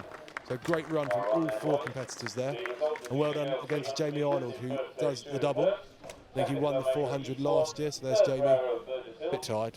Had some fantastic races last year with Michael Allison, who won the 800 a second ago for Hurst. And you were saying his best time this year is 54 something, incredibly unofficial, 56.50.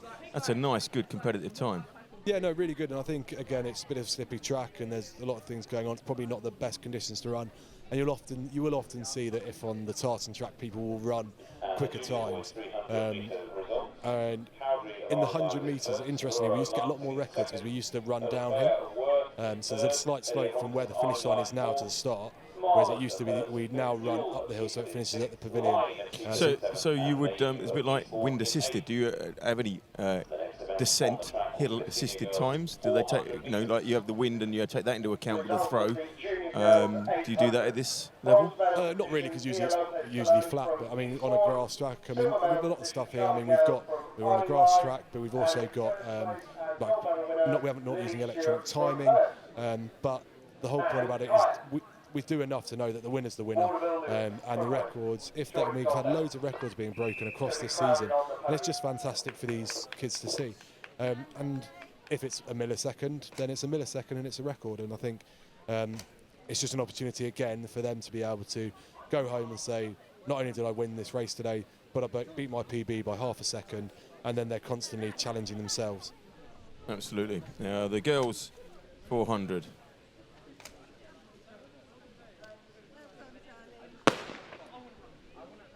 So the senior girls 400 metres. You can see there, just taking over into first place there is Xenia Truman from Seaford, who's the current leader. And second place from Hurst is Arabella Henley, who's currently in second. So these guys have been challenging each other all season. So that's coming off two bends, that's 20 metres? Yeah, I think so. I think they would have taken up definitely the 10 metres or 5 metres start out, and then now looking about 5-10 metres ahead. That's a good, powerful run, and she's got the bend to help her through there. But looks like Arabella's coming back. Yeah, Arabella's coming back, and maybe, you know, hopefully didn't go off too soon. They've left the third runner behind, but Arabella's in there. She's on her shoulder, and this looks like it could be tight.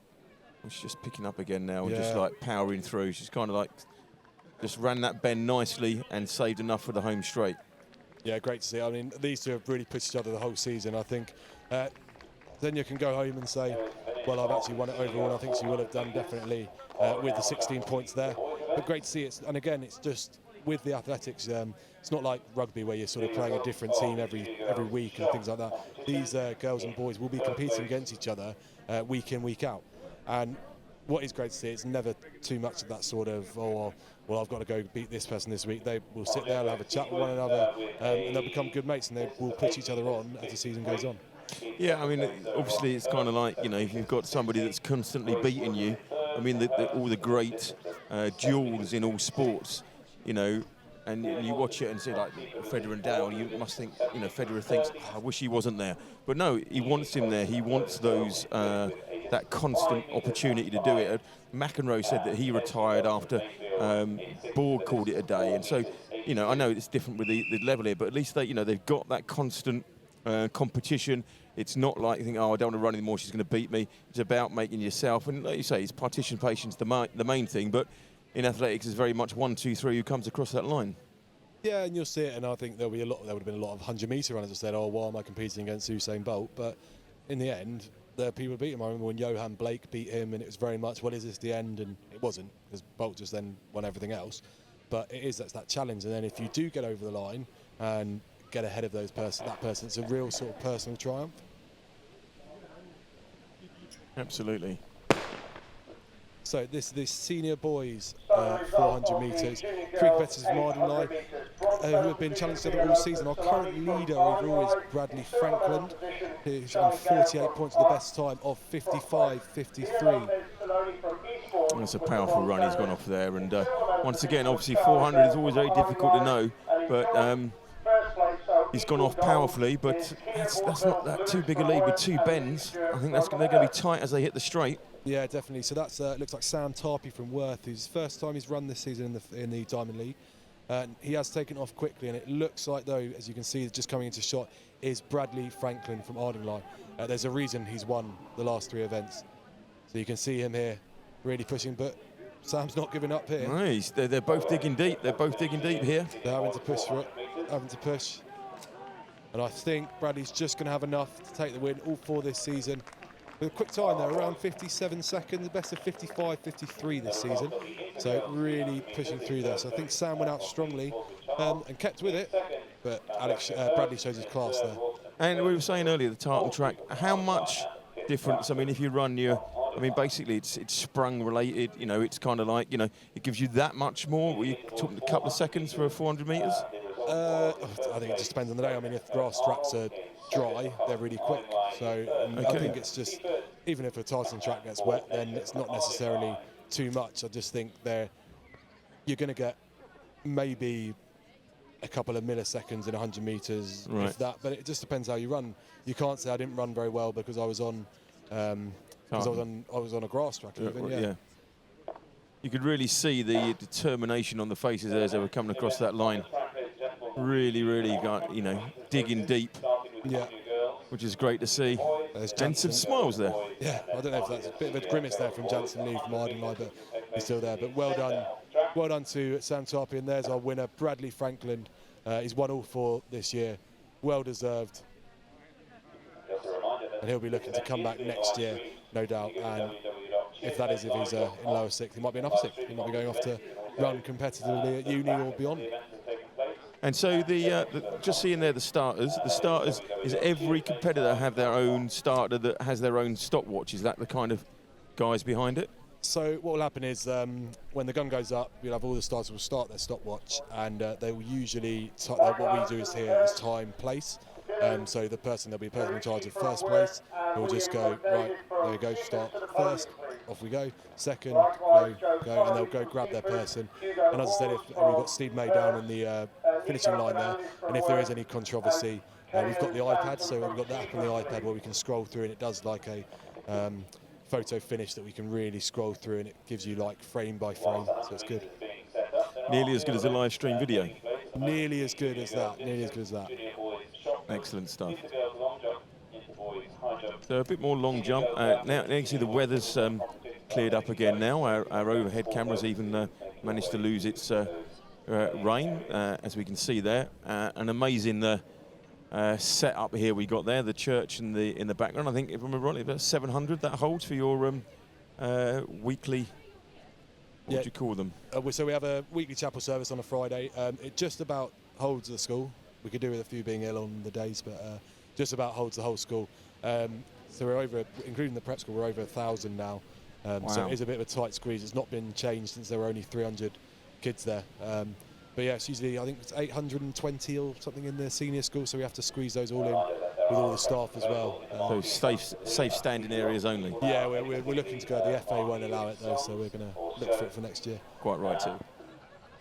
We've actually we've got this marquee up not just for today's event, but on Monday we've got the under 10 and under 11 IAPS athletics, which is we've been running here at Hurst for over 50 years now, and that's another one that Rob sort of manages, and it's great to see. And that is a real sort of big day with over 600 athletes coming. Wow, amazing stuff. And that's a prep school, is it, IAPS? Yeah, so that's the Independent Association of Prep Schools, I think. And it's kids from all around sort of Sussex and beyond coming in to do that, and you'll get a lot of them coming to compete. And there's a certain distance they have to meet at a certain time, and so the quality is really high. And they substitute the javelin and stuff for cricket ball and rounders ball throwing. They still do long jump. There's no triple jump, but then they still do the 100 metres. I think they do 75 metres, 150 metres instead of 200. They do a 300, and then they do 800 and just the 800. Amazing. Now, just looking in the middle there, one of your staff there, her gran is watching today. I saw her at lunch. That is true. So this is a shout out to Christina Money's nan. We're hoping that you are watching, because she told us you were going to be. She sent you the link. She told us not to do this, but we are going to say hello to you. So hope you're enjoying it. And well, more so than Christina will enjoy it, or I will enjoy it when she finds out that I've told you. Yeah, exactly. Well, I just think it's and we got there. They haven't got that wrong. That's a joint second, isn't it? Well, I hope so. I hope so. Yeah. So there's Hugo Hawes. Hugo Hawes is spending more time on that medal podium today than anyone else. So well done to Hugo. I think he's actually going to run straight back to the high jump probably and jump that and probably get another medal. But no, great to see. And this is what I'm talking about, this commitment. Hugo, in his last year of school, balancing around his exams, is still able to come out and compete about at all 4 events. And the opportunity, I think he's going to be a late entry to the 100 metres. I'm not sure. Or just to the high jump. He's just got to get there in time, yeah. So conveniently, this is his brother who's just jumped over that. So that's Freddie Hawes, his younger brother. Both about 10 foot tall, which is a bit of a benefit for high jump. Very much. The marquee event then. This is the one that everyone talks about. 100 metres. The blue ribbon. Would that be right? Yeah, the blue ribbon in the diamond event. Yeah, definitely. So you'll see here. We're going to start with the junior girls. In first place at the moment is Anna Jameson. So number 120. She's there in the yellow spikes on the starting block. There she is there, and just on the right of screen, you'll remember them from earlier. We've got Jessica Hennessy, number 256 from Worth. So Jessica earlier just picked Anna to win the 200, so Anna's going to try and get revenge here in the 100, no doubt. Rosa Barnes from Beads there, Team Beads emblazoned across T-shirt. That makes it easier for us, doesn't it? We like that. Yes, more of that, please. A lot more useful, yeah. So we'll see here. So Anna is in third from the left, and then Jessica 2 along from her, and then Rosa in the middle of the 2. So we can see here it's a good start. A very powerful running on the outside from Nkase, from Seaford. We see here who's going to get it. It looks like Rose is going to take home first place in this. So Rose Barnes from Beads taking home first place in the 16 points. And by my very weak maths, I think Anna with 14 points will still go home with the gold medal overall. So if we go over, there's Rose there. Rose Barnes, number 3. That was a turn up. She's got a wet seat as well. Yeah, that's what happens. If you're first place, you get a wet, puddly seat. Yeah. Yeah. So well done, I think. But you can see there all of them. Like, it's fantastic. This is the camaraderie we want to see here. All of them just sitting there, having a laugh, having a chat. I'm amazed that they can still breathe. So if we look at the race again. So it looks like Anna's got a very good start. If we look at Incasio on the outside there, really strong, powerful start. And this is what we're talking about, similar to Rose here. It's got a really, really longer stride length than Anna, so a lot taller. And just really good technique from the two of them, and Rose is able to hold on there. Excellent work by the camera guys there. Shout out to them. Great finish at the finish line there. Great stuff. And what I do like about this, everybody goes and they don't have to be told where to sit, do they? Because, I mean, I'd be taking that in the seat, paddle or not. Hoping to go home with a medal. So this will be the second heat now. So again, it's all these graded sort of finals. So three from Burgess Hill. Try and get some names for you here. So we've got Julia Farl from Burgess Hill, looks like she's leading at the outside there. A great run from the Seaford runner, Olivia Newman. I believe that's Olivia Newman. And the best way to find out is you watch what seat they take. Oh, yeah. As we see that again, we better slow it down as I get the line, but at least we'll be able to see what the seat they get. And like, there was Steve May with his iPad just getting ready. So that was actually Scarlett Norris from Seaford there winning that one. Again, looks like she hasn't been able to compete too much this season, but if we watch her, not the best start actually, but able to just, again, good stride length, really good powerful arms there. It's important. You'll see them just trying to run and get at these arms going in a straight line, really good knee drive, just keep pushing all the way towards the end. And I think, yeah, takes it by quite comfortably on the line there, just from Julia Farl in second place, and Mojo Ojo from Worth in third. These are nice, good competitive races. Good competitive races here. You know, getting some really quality stuff. All of the other results will, of course, be on the results board in front of the pavilion here.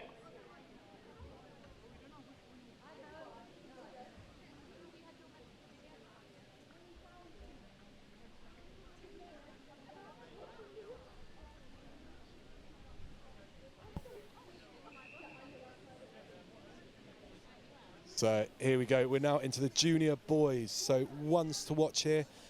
Current leader is Max Arnold. So we saw his brother Jamie come through on the 400. There he is on the left with the blocks in the red vest there. Currently on 24 points. Second place currently is Matthew Blacklock from Seaford on 20 points. He's just so on the right in lane 3 at the moment. I think that's Seaford, isn't it, there? Yeah, or he might be on the inside here next to Jamie. Maybe they put them together and make it competitive. Sorry. Yeah, I think that's what they'll be doing. So they'll be challenging each other here. So good start. Not a great start from Max. And again, really competitive. We've got the runner from Beats, Ollie Hobden, on the outside. And then Max is looking to really power away there. And great run there. And a great run by the two Seaford runners on the inside there.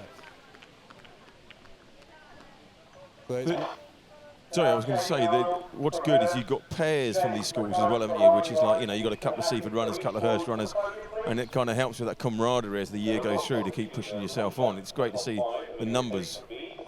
Yeah, I mean, you don't want to train on your own. I mean, you really don't want to train on your own, so it's great to see so many people competing against each other from the same schools.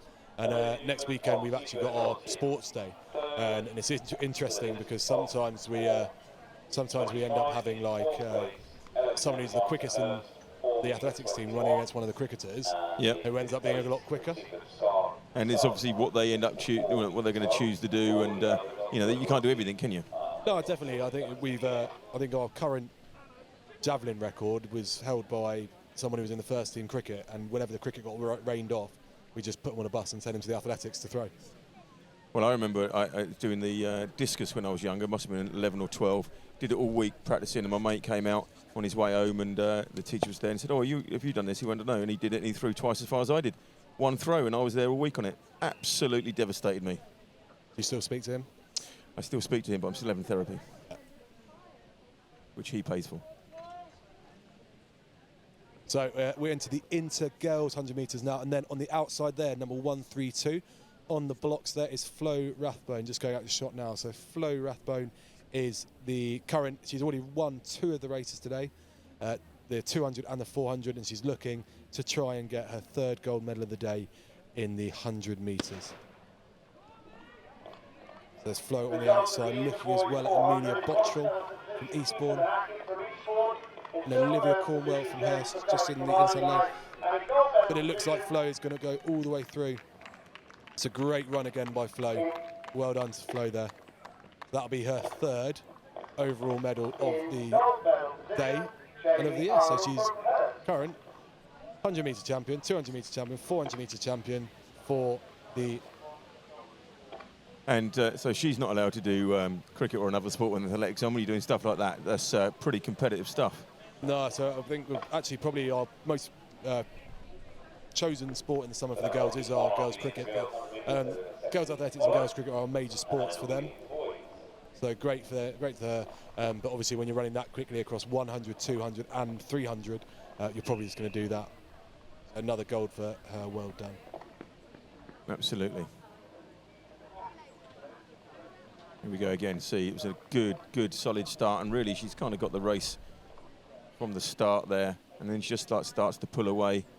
Bit of a Usain Bolt, second like 40 metres, and there you can see just leaning as well. Good, really good lean there. To get across there. No dive required on this one, but a really good lean. I don't know a lot, but that's good technique in my book. Takes up a few milliseconds on the time. And as you said earlier, those milliseconds count. Yeah, most definitely. So we're back into another heat then of the Intergirls 100 metres. So I don't think any of these girls are going to have the be able to get the points today to take the win off Flo overall. But again, hopefully a really competitive race. So 3 runners from Mayfield here. Great run from the Mayfield runner nearest to the camera.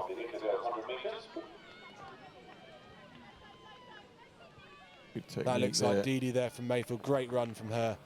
And Goodwin is just in. And if he's here, Daniel Morris from Eastbourne to the podium, please. Do you know what? She was running that, she was puffing away there, but she looked like she enjoyed it, you know? Yeah, I think it's quite easy to enjoy 100 compared to the other ones when it's a bit short like that. But no, they do. And again, great to see 3 runners from the same school there who are just willing to sort of run together, compete against each other, and they'll be pushing each other in training, and they'll turn up on the weekend and they'll sort of challenge each other. And the good thing with that is that, you know, that was tight enough where they didn't know where they finished, and there we saw what you were talking about earlier, Steve, with the iPad on the finish, and it just films the finish, so he gets a bit of a, he can do the photo finish. Yeah, no, definitely, and it's a case of, and then it just stops any mistakes being made. It's they were able to then turn around and sort of, so you see they're getting a bit of confusion, but then able to look at the iPad and clearly put the person who comes first place there to win. And with us, Kitty Waters in second place, and Darcy Franklin there from Ardingly in third. And I haven't got the numbers for all of these, but some great runs again from the other competitors from Mayfield and our competitor from Lancing, Georgia Manch. So great, well done for those ones here. And it's good to see there. There's lots of, you know, you go back to the shapes and sizes. Is like you've got the stride, the long stride there. We had the girl in the middle with the much longer legs, and then the winner, shorter, powering through. Got to take more steps, you know, and make sure that they're, you know, like kind of like, you know, they're pumping their legs that much more rather than like, you know, striding out. So the strided out, the Usain Bolts, you know, like the Johan Blakes of the, you know, pumping the legs, have to run further, I think. Are you sure you've not coached athletics? Oh, Chadders, I'm just a natural at everything now. Do you want a job? So this is the Interboys 100 metres, which again to be really competitive. And we are in a position where we have 2 of the guys. So Henry Simmons from Hurst, who is on one of the outside, and with Tom Wharton there, who we can see just sorting his blocks out, they're currently tied on 32 points. So the winner today will take home the gold medal, if they win, that is. Whoever, I think they've just got to beat each other. If they beat each other, then they will go on to win. We've got Max Hansen, number 110, who's currently in third place, giving Tom a bit of a look of, you're using blocks. Do you need those? Yeah, and those Seafood guys, they look pretty laid back, don't he? He's just standing there. He's got his hands in his pockets, just taking them out now. Yeah, great long jumper and triple jumper. Jack Newell there. He's often over at the jumps, but also very quick as well. So we're looking for potential between Tom and Henry Simmons, who's the furthest lane away from Tom, to be pushing each other to try and get the win here. Best times this season: Tom Wharton 11.52, Henry Simmons 11.63. The only this is a competition though. However, there's one person missing, who is Timmy Isan from Ardingly, who again, I think he's actually won all 3 races this season. So he'll be on 48 points. But if one of these guys wins today, they'll be joint on points. So there'll be a joint first place. Makes sense. So we get to use that podium, get more people on that podium again. Yeah, most definitely. So we see Tom nearest to us, Henry furthest away, driving out, and it'll be really tight on the line there. Steve May's going to earn his money on this one. Tom's managed to pull away. A great run. Very unofficial, 11.84, but it looked quick. It's a great run from all of those competitors. The result of the senior boys triple jump, Robin Connolly was in first place, and he was a competitor with a distance of 10 metres 95 exit on and we have our second record. So the current record for this 100 metres, if we look at it often, what people look at. For that, so far we've had the junior boys record was 11.34 by Timmy Isan. The inter boys 11.06, and I actually heard that earlier last weekend he actually went below 11 seconds. For a 14-year-old boy, that's pretty quick. Well, that's amazingly quick. Yeah. Look at that, a quick not a selfie with the Renat. I think that's his mum just pops in there, say, can I have your autograph, please? Keep the fans happy. Keep the fans happy. Yeah, you need to. But yeah, Timmy not here today, which is a shame, but representing a school in the county, so great for him. And then Alex Manhart is the current record holder for the seniors at 10.85, so that was a quick time. And if we look at so far we've had before this race gets on with the girls, Harriet Armstrong from Mayfield, 12.54 in the juniors. Harriet Armstrong from the Inters from Mayfield, 12.64. And then Boopy from Lancing is 12.59 in the seniors, so it's quick times. Quick, tight times there. So another heat for the Inter boys. We've got Alex Leach on the inside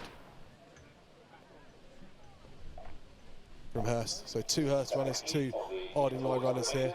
And it looks like Alex is driving away there. Get over the line, so well done to Alex. He was a bit quicker than 15.94, but we'll I'll take the blame for that, but I pushed the button and the button didn't work. So you should never blame your tools, but it wasn't my fault. Just have to say, we have got the buttons labelled for Jacko in here, just to make sure. I've relabelled them. I can't help it if the button doesn't work. Please don't pick on me. So a great run there from Alex there with his mate Woody. And a good run as well from Haigan Seo from Ardingly.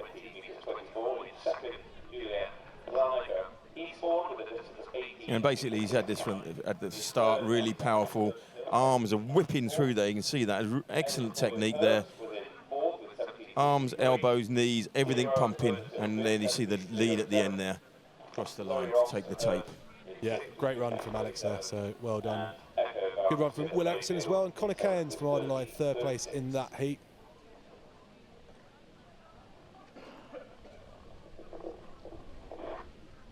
I think we're on to senior boys now for the 100 metres. I'm not unsure if I think the senior girls has already been won by Tia Homer previous to this day, so I don't think many of them will be here today because of exams, etc. But great to see so many senior boys, and Hugo Hawes there again trying to win another medal. The one to watch in this race, if he is running, that is. He may be in the race afterwards, but the current leader, who I don't think can be caught today, this is more of a sort of victory run, would be Josh Shaghaji from Worth, who's best time of 11.18 this year, currently in 2nd place. So looking to get another medal is Hugo Hawes in the outside lane for Hurst. Currently in 3rd place, Jacob Doherty from Eastbourne.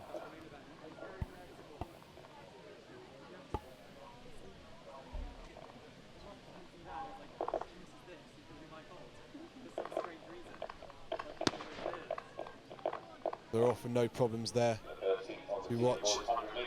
Good powerful running from the Eastbourne runner nearest to us, but also from Seaford. And that is going to be an iPad job, I think we would say. I'm not even going to try. Well, let's look at it again, and we can we can have a look here, and we'll slow it down over the line so we can work it out, and probably in the same amount of time it takes Steve to do his end. We have the ability to slow it down here. And it's when we sort of come in a really late run from the Seaford guy in the middle, but I think if we slow, Eastbourne. One. So and then 2nd is tight. Eastbourne runner. I think we've got the Seaford runner in lane 2, but I think that is a win for Alfredo Vasquez. I'm completely wrong. That is not Alfredo 94. Vasquez. 94. I don't have his number. But anyway, well done to the Eastbourne runner from Eastbourne. Great win there. Ethan Hackett. See, it is written down in front of us, but I can see it, and it's got a 94 next to him. See, I'm not even on the right page, but I've got an Ethan Hackett, number 94. So you've done really well there. Thank you. Ethan by looking at the wrong thing. So Ethan Hackett, here we go. So Ethan Hackett just won that. He did well in the 400 earlier. Can we take a minute to appreciate the beads warm up? So some fantastic run. We've got Jazz Wardle, Paul Bancroft, Sam Wallace here running. When you've got to run in the athletics at 2, and you've got to get down to the Backstreet Boys tribute act later on. But no, hopefully a good race between these 3.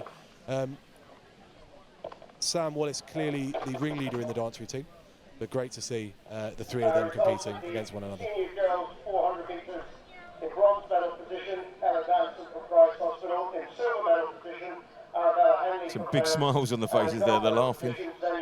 From Seaford.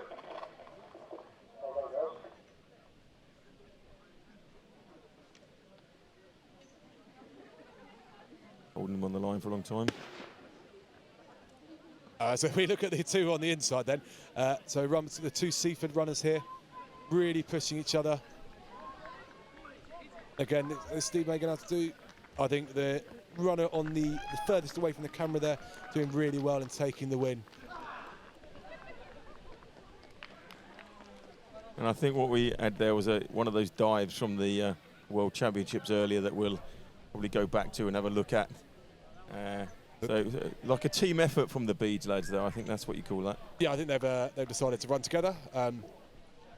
If we look at this 2 Seaford, the guys close to the camera, really good head job. And you see that they're just keeping their heads down. They're not getting up too much, just focusing on in front of them. And then we see the new boys on the block. But well done to these guys. These Seaford running great runs. And what is these guys taking part? Nothing more than doing a bit of sport. Nothing more than doing a bit of sport with your friends. And I think they've done that. They've competed. They've come out there.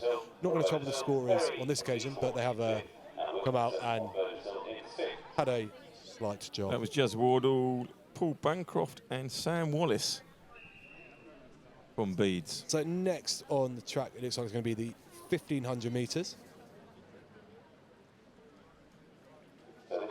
So. Oh no, we're still at the senior girls 100 metres to come. So there is a senior girls 100. They've just switched the order. And this is the one with we have Tia, Jess, So the Martha, two girls from Lancing here, taking each other on. So good technique there. You can see really fast arm movement, really driving through, and a good win there for the athlete from Lancing. 100 metres event for today. The next event on the track will be the 1500 metres. Junior girls, junior boys together, followed by the inter-girls, inter-boys together, and the senior girls, boys together. The 1500 metres. So we know one of those was Yumi Louisa Molnar. Unfortunately, we don't have the other number. Yeah, probably some late entrance into the 100 metres as we look to move on to the 1500 metres. What they'll do with these is they'll run the age groups together. So the juniors, girls and boys will run together. And just heading over to the long and triple now. Now, do long jumpers do triple jump, and they kind of double up, and so you have to, run your long jumps and then you start your triple jumps, or does everything run together? And because you're only running 30 yards and jumping a little bit, that you can do both at the same time? I think you'll see you'll have a lot of people who do 100 metres or sprinters that will do long jump, because it's very much all about that pace and power. Not necessarily with the triple jump, because I don't want to say more technical. It's more about maintaining speed through it. So you have to be quite powerful, a lot more powerful for the triple jump as well. We do a lot of training in terms of like just focusing on a step, for example, or just focusing on a hop. Or the skip. Yeah, no, not a skip. It's the step, isn't it? It's a step. Yes, thank you. A step. I just threw that out there to give you a chance to correct me. You, yeah.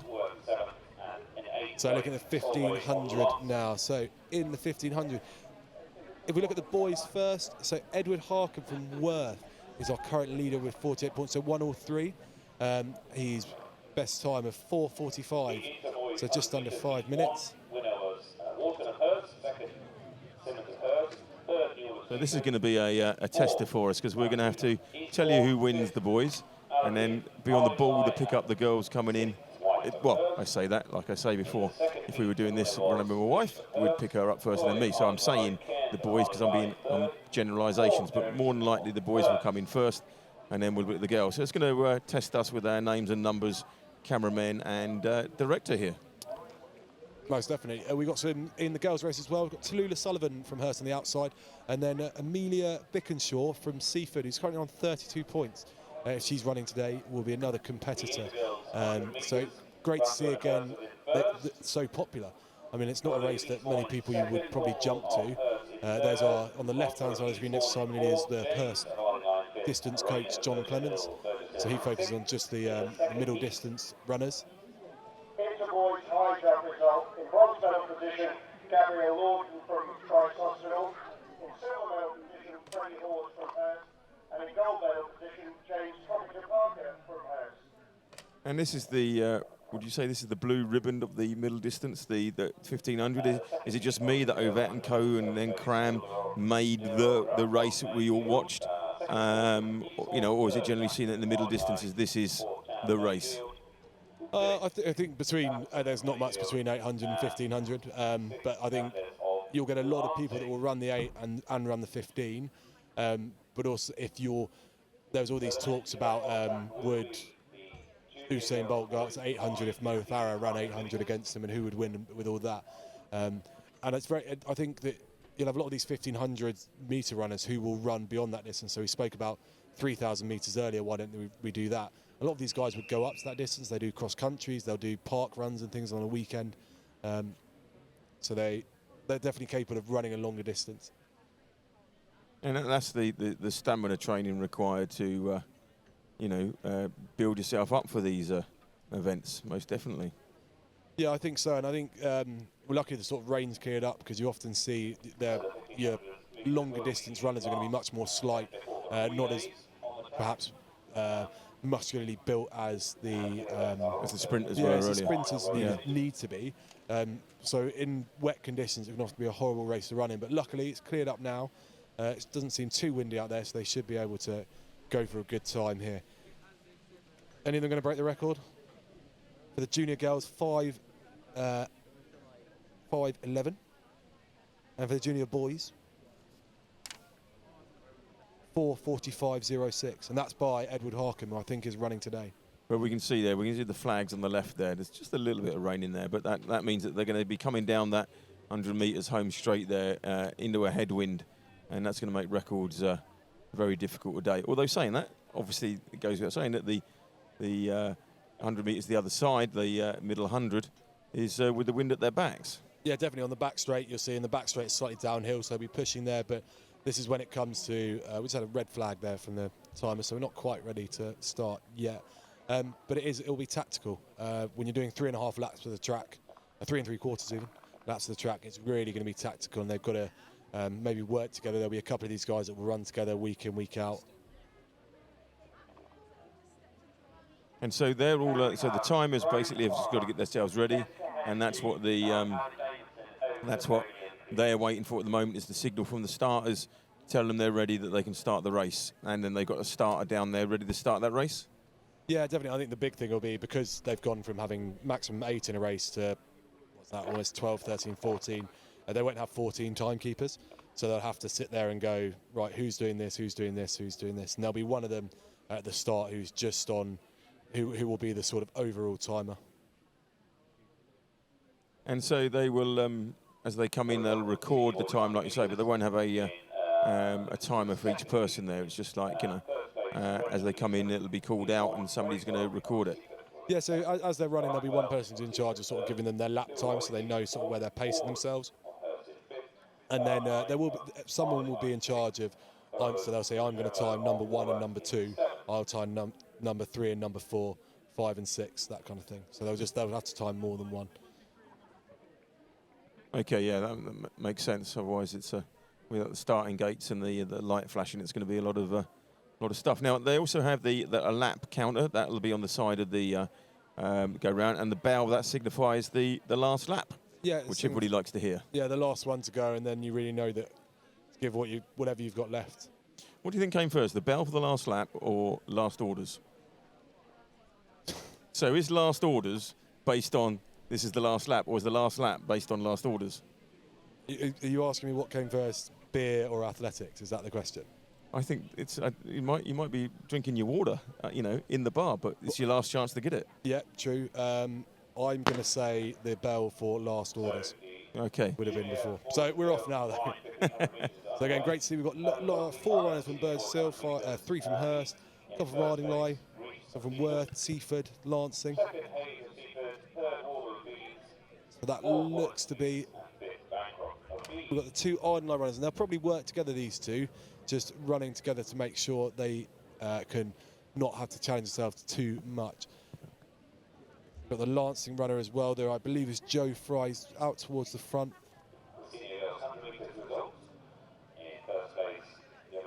And you'll probably see for the first lap, 600 metres, that they'll probably be quite close together.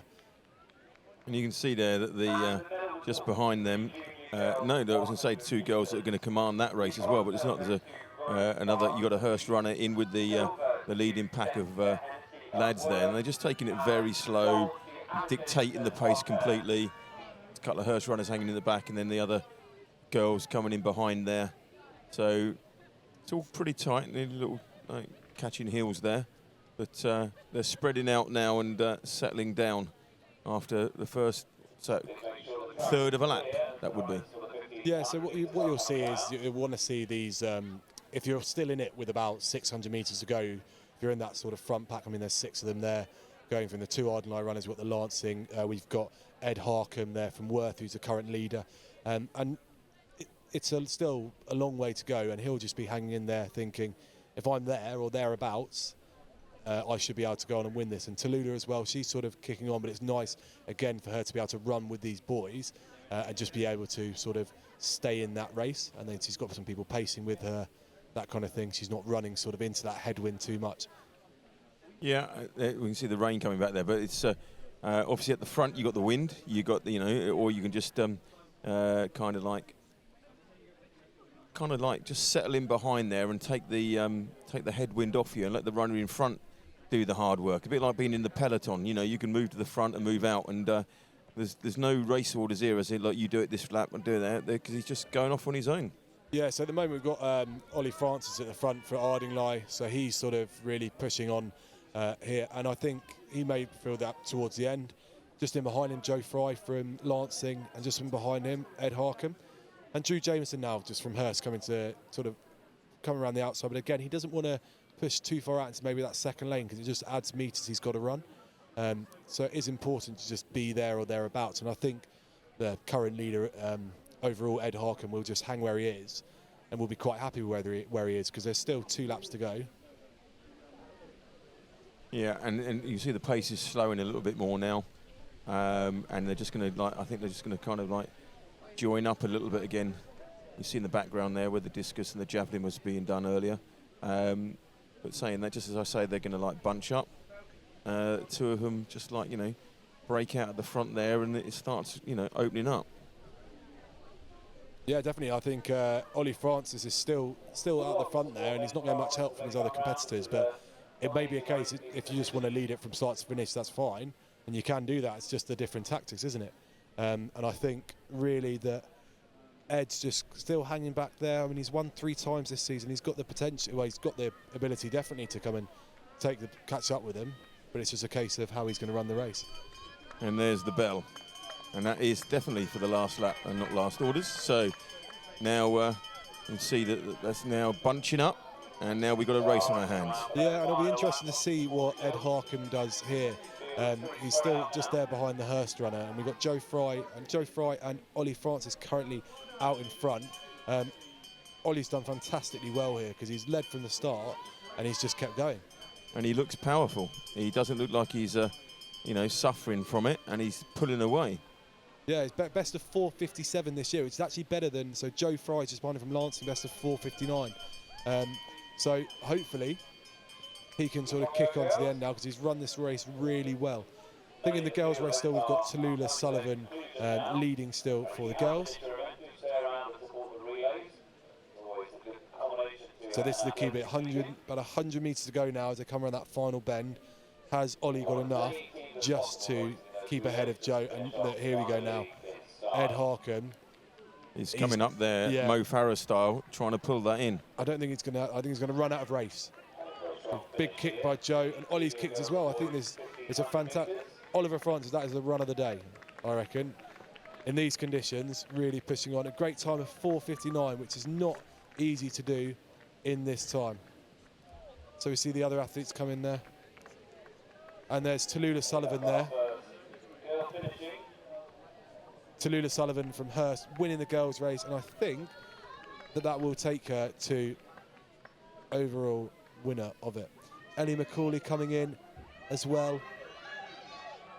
Amelia Birkinshaw chasing her down, but I think Ellie's just going to get over those lines. And the runners from Burgess Hill now. So no doubt these three train together week in, week out. And it'll be great to see. They'll no doubt be celebrating with each other at the end. As we see the other one start to come in. Over a Coke. If the bell rings for last orders. Exactly, before it rings, obviously. Let's see Steve May get a race off this time. And the runner from Eastbourne coming in now.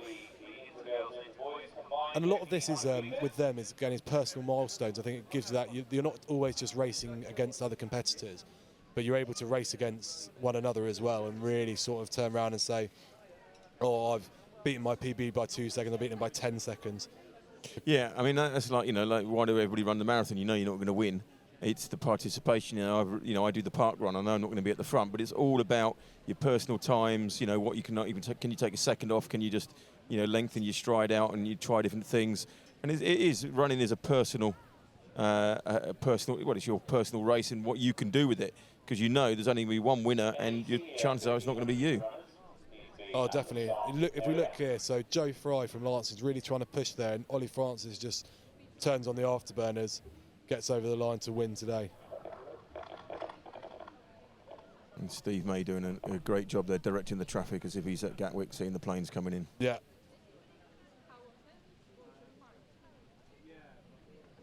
So now heading over to the Inter Boys 1500. So I think they're quite glad for a chair at the end of this.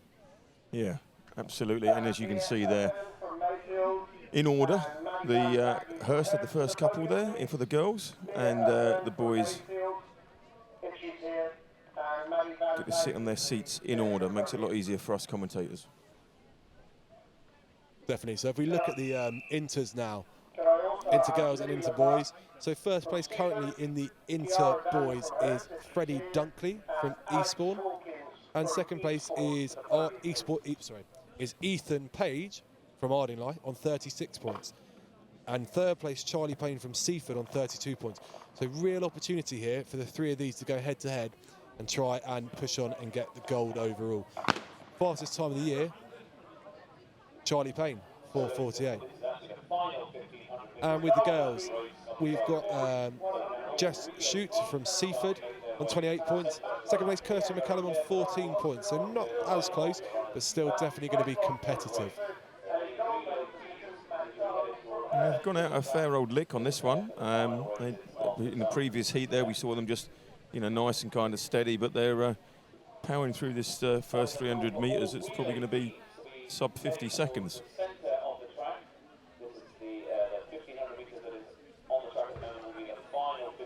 That is like Charlie Payne leading it out from the front, maybe. Charlie Payne making a statement and really pushing it.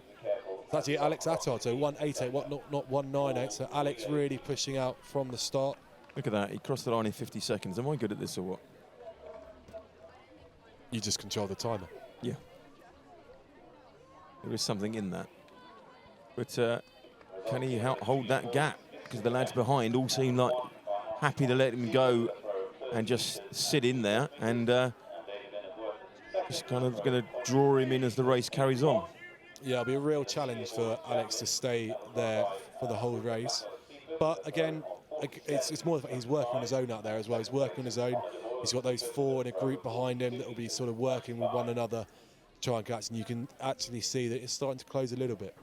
Yeah, and as you say, they just work. I mean, you've got there the Hurst boy just come to the front of that little pack, and that's going to keep changing as they go along. And they're if they work together on it, I think they can pull him in. Yeah, definitely. I think those are our main competitors behind. So we've got Freddie, Ethan, and Charlie. And as they start to draw Alex in, great work by Alex. Probably just set the pace, maybe. But it'll be great to see how he gets on as the race goes on. So number 240 is that. 240 is Chris Ritchie, actually. So Chris Ritchie from Worth is up close there.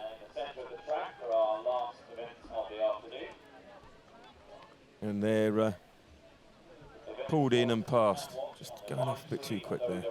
Yeah, it's going off a bit. Well, he might just be able to hang at the back of this group and then sort of recover a bit and then push on at the end for a medal maybe in this, or at least a first, second, or third in the today's standings. But if I think, like you say, if you can just hang in there, then and he's definitely going to be in that end group.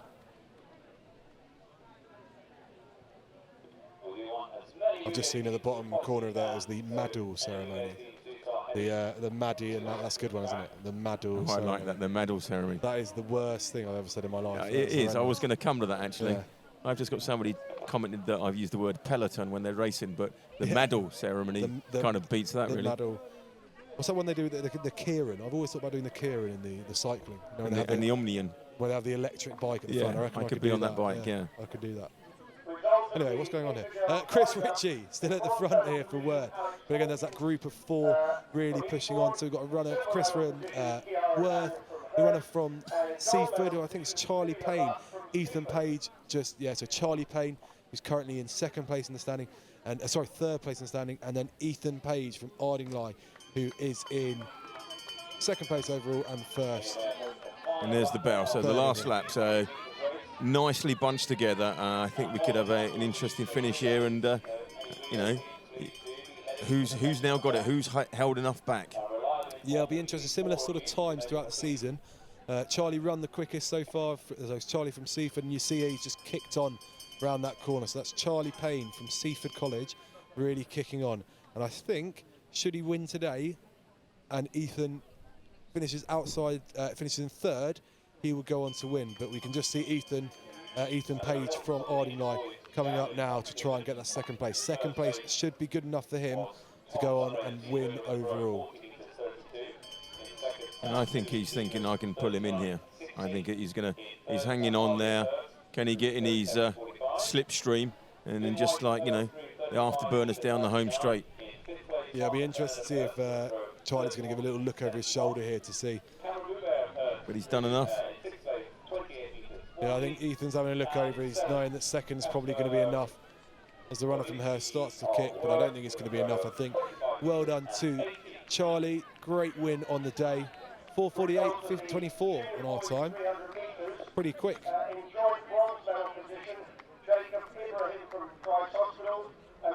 And here's well done to Alex Attard, who really went off quick to start with.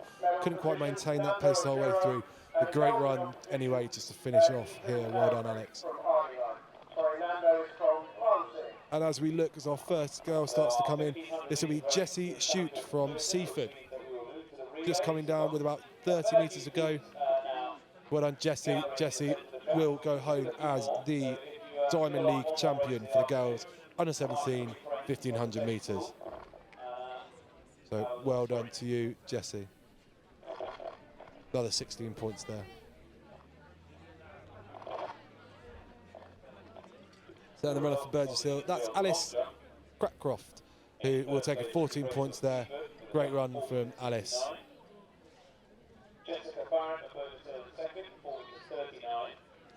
Another Burgess Hill girl coming in. Yeah, it's Rosie Beckett there. Rosie Beckett coming in for 12 points. And a lie down. Well done, Rosie. Yep. Well done. Steve's not going to have a line down on his track, on his watch. You're going to sit over there.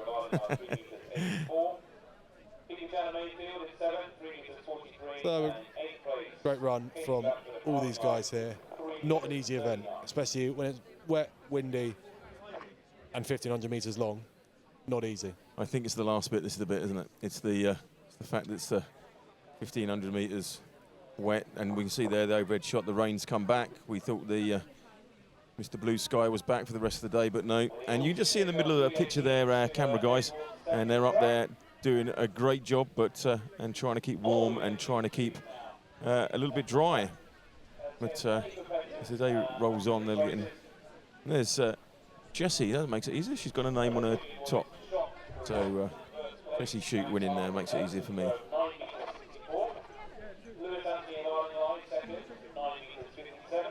So we're almost done. I think most of the field events are finishing up. There's a last long jump competition just going, as we see the competitor from Ardingly racing there. I think this is the senior girls long jump.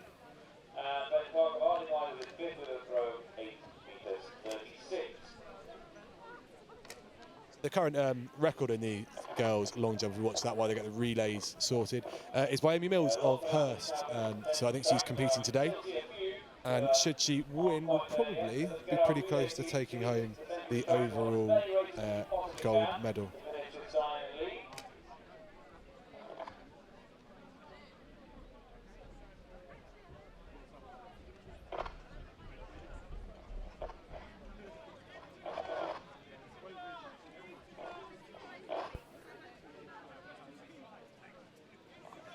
So here we go into the relays. So this is the biggest team aspect of it. I haven't got the standings of the relays at the moment, but I think there are all medals still up for grabs. And what you'll see is that find 3 friends and go for a little run. Yeah, this is the fun event, isn't it? This is always the last day of the Olympics, last day of the Worlds. Everybody gets a real good crack, and obviously it's very serious, but this is where you get the chance to have a laugh and have some fun with your friends and try and get that baton round. Yeah, I think it's always Great Britain have never had the fastest athletes necessarily, but what they are very good at is their changeovers. So you'll often see like Jamaica having 3 of the 4 fastest in the world that year, but when it actually comes to changing the batons over, they're not as good as that. So it'll be interesting to see. I think I know we do at Hurst, and I think a lot of the other schools will spend a lot of time practicing, and you'll really see some different. Techniques. Techniques, but the changeovers will make a difference, and you'll see the people who are looking behind see the baton. If they're doing that, they're going to lose time. Yeah, and then, so explaining that when you change over, there's an area that you start from and finish, and that baton has to be changed over within that distance. Is that correct? Yeah. So the rules have actually changed this year. So there used to be a changeover box, which is 20 metres, and then what you call an acceleration box, which was 10 metres. And so you could start in the acceleration box and then change over in the 20. But they've now just made the whole changeover box 30 metres long.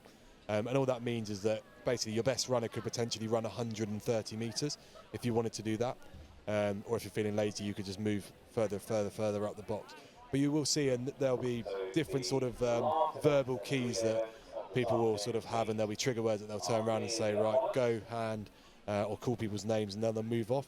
And the best sort of changeovers will be one where they're not looking back, they just put their hand back, and the runner coming with the baton will just find. And you just feel it, and once their reflex grab it, and in this condition as well, you want to really make sure that it stays in there, because it's very wet and slippery. Yeah, definitely. I think there's nothing really sort of worse than having like dropping the baton when you're competing. You're with your mates, that kind of thing. It can really sort of be frustrating. So we do try and ensure that everyone gets a baton round. And he's very excited for this, this 4x1. So on this stagger, what is it? And she's very cold. So on this stagger, what is it? Is it roughly about 8 metres? I think it's around sort of 8-9 metres, maybe even a bit less than that. And then obviously it evens it out as they go around the track, so they'll only run 400. So again, it will come down to you'll think the person in lane 7 in this case is miles ahead, and then when you get around to that final changeover, you can start to see. So it's much better, rather than look where they are on the track, definitely look at when they hand over the baton. Yep. So it looks like we've got Burgess Hill in lane 7, Seaford in lane 6, Eastbourne in lane 5 as we move round, Worth lane 4, Hurst in lane 3, Mayfield lane 2, and in lane 1, nobody. Fancy a run? Well, to fill a hole. I don't have 3 friends to join me. Well, I was just going to say, there's 3 of us in here. If we could find somebody, but who's going to then, you know, 50? poetically pass across? To get Kifty in? Yeah, well, I think that we've probably got enough time while he does 100 to finish what we're doing here. It's really coming down, isn't it? This wasn't meant to come late, meant to come 5 o'clock onwards.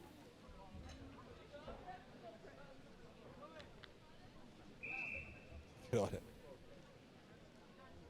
So what the starter will do now is, we've got a changeover judge at each takeover, and you'll just see them waving a white flag when they're ready to go. So 1 whistle for the first one, 2 for the second, 3 for the third. And it looks like we have a white flag because they're getting set. Oh. I spoke too soon, commentator's curse.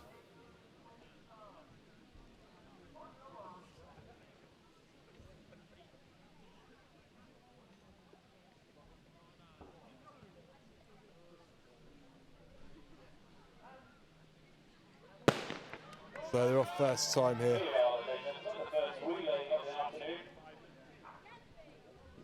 So strong start by all those runners. We'll try and look for changeover now. So Hurst is changing over. Worth change over. There's a great Seaford, look like they're strong in lane 6 there.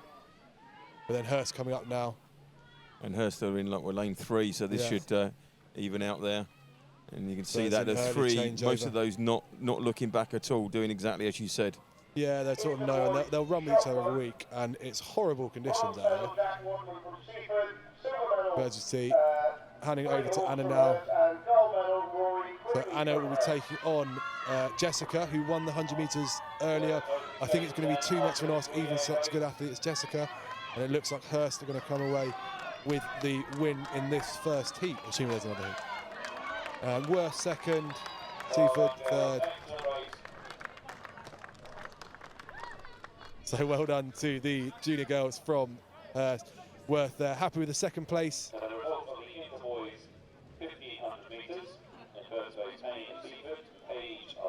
Anna Jameson not happy about the rain, I think. Yeah, I think understandably. Yeah, so gets the button. It even affects us in here because I pushed the wrong button at the finish line at the time. And that was a new record of 37 milliseconds for this. It's a great win there by Hurst. Jessica Worth coming through second and Seaford coming third. So great runs there.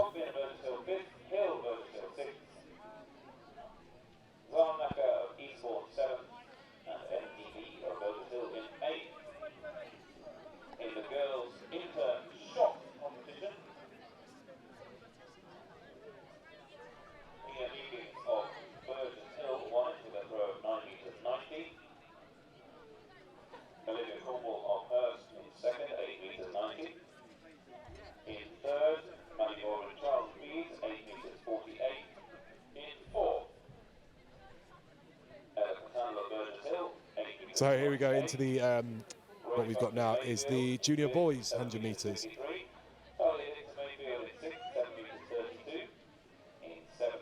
So I think only 4 schools on this one. There's Seaford there, looking to really challenge, keeping the baton dry. Good idea in these conditions. So there's Seaford. We've got Ardingly in lane 4, Hurst out in lane 5. There's Tom Woodward there, just making sure the baton's nice and dry. Don't want it dropping out. And we've got Worth in lane 2.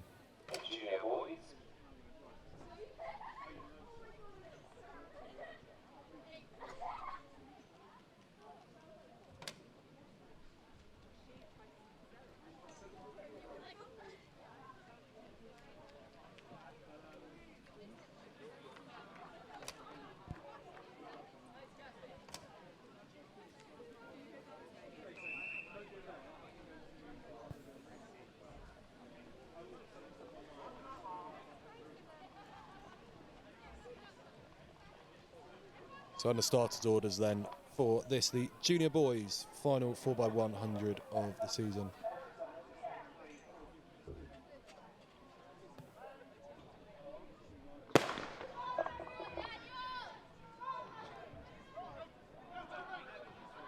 good start from Hurst and also a good start from Seaford, it looks like, in lane 3. So if we look for the changeover, pretty close. Seaford just getting a changeover first there.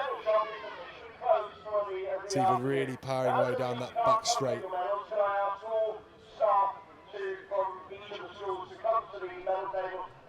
Great tone. Really good changeover. They're really using the end of the box.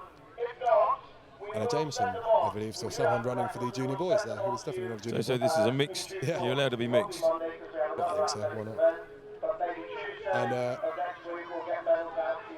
Seaford looked like heading away. Max Arnold from Hurst trying to take on the Ardenline runner. And Max, who previously won the 100. A good win for Seaford. Hurst in second, Ardenline third, and Worth in fourth. Good recovery run there from Hurst. Took over around about third and like really pumped through there, but a dominating run by Seaford. Yeah, definitely. I think it was pretty close on this. Maybe took 3 or 4 meters out of the first runner on the first leg. You can see here the changeover is pretty tight. Great changeover from Seaford. Yeah. Good one from Hurst. Well, you can see there the Seaford changeover was smooth, and that the distance was made up just on the that turnover, that handover. This one it was a bit scrappy on this one. He did have to look round, but again, he's got that much of a lead there, and then really makes up for it on the bend. Yeah, excellent bend run there. And by now it was kind of like, you can see there is it Ardinley coming through into second. Yeah, Ardinley pushing through into second there, and then great run by probably with about 5 or 6 meters to go. But 5 or 6 meters to make up, and then Max Arnold just comes around the bend and really powers through. But Seaford there, and that's good, strong technique, strong arms, pumping away there, head forward, and that's always going to be first place. So we've got Intergales next on the track. Mayfield in lane 2. We've got Hurst in lane 3, Eastbourne in lane 4, Ardingly lane 5, Burgess Hill lane 6, and Beeds in lane 7.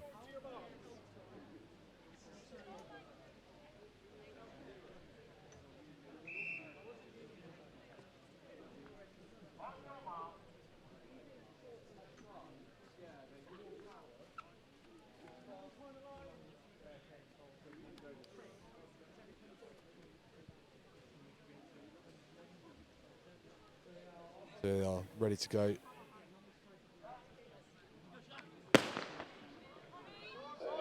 Obviously, they are trying to run as quickly as possible so they can get inside.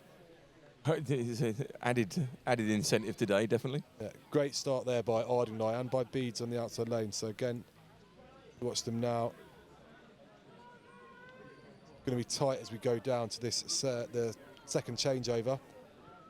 Great second leg by Eastbourne College there. Yeah, really good run. Looks like they're going to be give them a lead off that bend. Hurst on the inside might be. I don't think they're going to get near them. I mean, they're able to chase it down, but that's dominant from Eastbourne there. So Hurst will be adding over to triple gold medalist Flo Rathbone. Can she really work to get that Eastbourne, chase down the Eastbourne College runner? It's going to be close. It's going to be a race for third place as well, but Flo and Eastbourne runner really driving. And I think Hurst is just going to take it as a brilliant final leg by Flo Rathbone, who becomes a quad medalist today, 4 medals today. A great run by Eastbourne on that second leg, and then towards the end, great run by Maddie on the third leg and fourth leg from Flo from Hurst College. So pretty even on the first leg by the looks of it. I don't think there was too many people. There's a great run from Ardingly, I think, who really took some distance out of Burgess Hill. And you can see here when the Eastbourne runner gets the baton, she immediately starts pulling away from Hurst and really chewing up the ground between the other 3 schools. So Eastbourne here handing over in first place. Little look round to check where it was. And this is where the Hurst runners really start to try and take the... They actually change over first there. Change over. Eastbourne using all the box. And it's a really good run, these 2 against each other. And a great race for third place between Beeds and Ardingly. I think Beeds grabbed that in the end. But if you watch Flo really use that triple gold medalist power to run and get the 4th gold today. And Beads actually comfortably in third place in the end. Right, so this is a little internal battle for her. So we've got the year 10 team against the year 11 team. And I think the year 10 team have been winning a lot recently. So that's Max Hall-Kill, who'll be running in the year 10s. Blue Dobbin with the year 11s. And the runners from Eastbourne College. There's Jack Newell from Seaford. And then the final lane we've got Ardingly.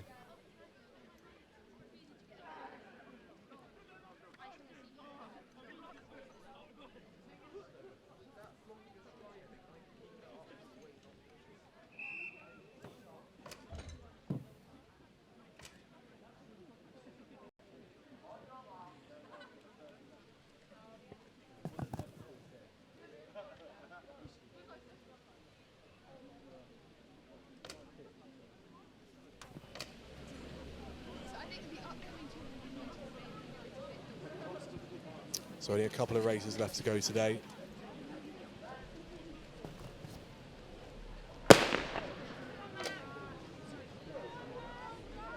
So a good start there from Seaford out in the lane 6, I believe. Really driving on, taking distance out of Ardingly just in front of them. Good changeover. Oh, we've got a changeover from Eastbourne, then a bit of faller. So here's Jamie Arnold, the 400-metre champion today, really chasing down that back straight. Alex Leach as well on the inside, so good changeover by both Hurst sides and good changeover on the outside lanes by Ardingly and Seaford. Eastbourne just hanging at the back of the road, but chasing the Ardingly runner down. As they come around the bend, Tom Water on the final leg against Henry Simmons for Hurst and Hurst. Looks like the year 11 is going to take it. And see Tom there, Henry's trying to chase him down, but I think Tom's going to have too much to take it. The bragging and a real rights. chase. Ooh, close on the line. Steve May's earning his money again.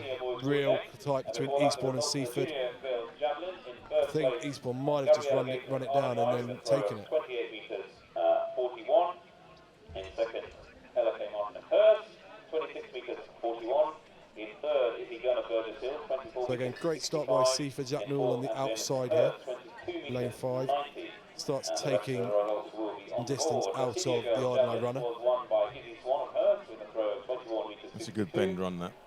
Yeah, really sort of powering through. I think they're all changed over pretty much equally. Yeah. And then great diving changeover by Eastbourne. And you see Jamie Arnold there in, for Hurst, really taking some yards at the other runners as he hands over to the next Hurst runner. And that changeover there was the big thing. So that was that back 100 metres there that really separated them out. Yeah, and it just gives Tom maybe a couple more yards. Gets better. Yeah. Only probably about 3 or 4 metres to play with. But then really does challenge on to that. To our last event of the afternoon, let's have the biggest cheer that we've had and forget that it is raining. 1 and 2 was clear, and just get a chance to, as we slow it down over the line, to see. And we're going to cut to the final race of the day. So final race of the day, the senior boys.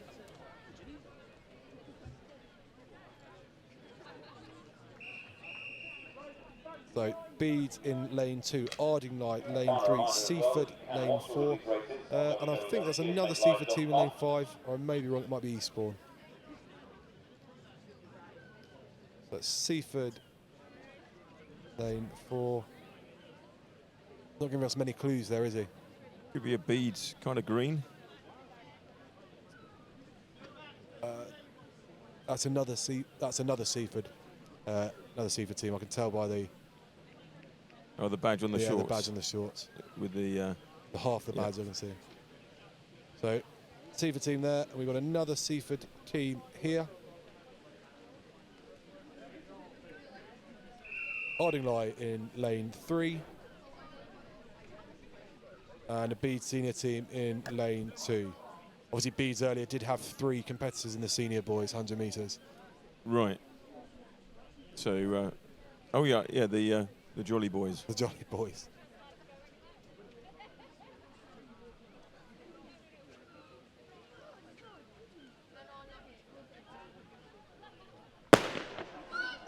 that's a final race of the day then as we start. Great start by Seaford, or lane 5 Seaford. Really good run. Just changing the baton around. Very tight on that changeover. I think we're okay. Yeah, that white flag goes up. Really using all of the changeover box there. But it's a great run. Driving down. Just there, pushing the baton down onto his hip there, just to get into position to change over. Really strong run this by Seaford team. Excellent technique there. Just took him a little bit early there, but his changeover's been done. Question is, can the Arden Knight take over the second Seaford team? Great run, really good run. They really pushed the sort of, really pushed the boundaries in terms of where they could change over. And B's over in 4th place there. Just before everyone, very quickly with the weather disappears. There's a few people who need to be thanked for making the Sistel tournament what it is. It's the second year we've run it this year, and it's only got bigger, it's only got stronger. Students are saying they are enjoying it more than before. See here that it's like, even though that turnover was, changeover was pretty much the same time there, so that run before was even, but just powered down this home stretch. Yeah, really pushed through, just really just pushed through and used all of the changeover box to ensure he's at full pace when he got the baton.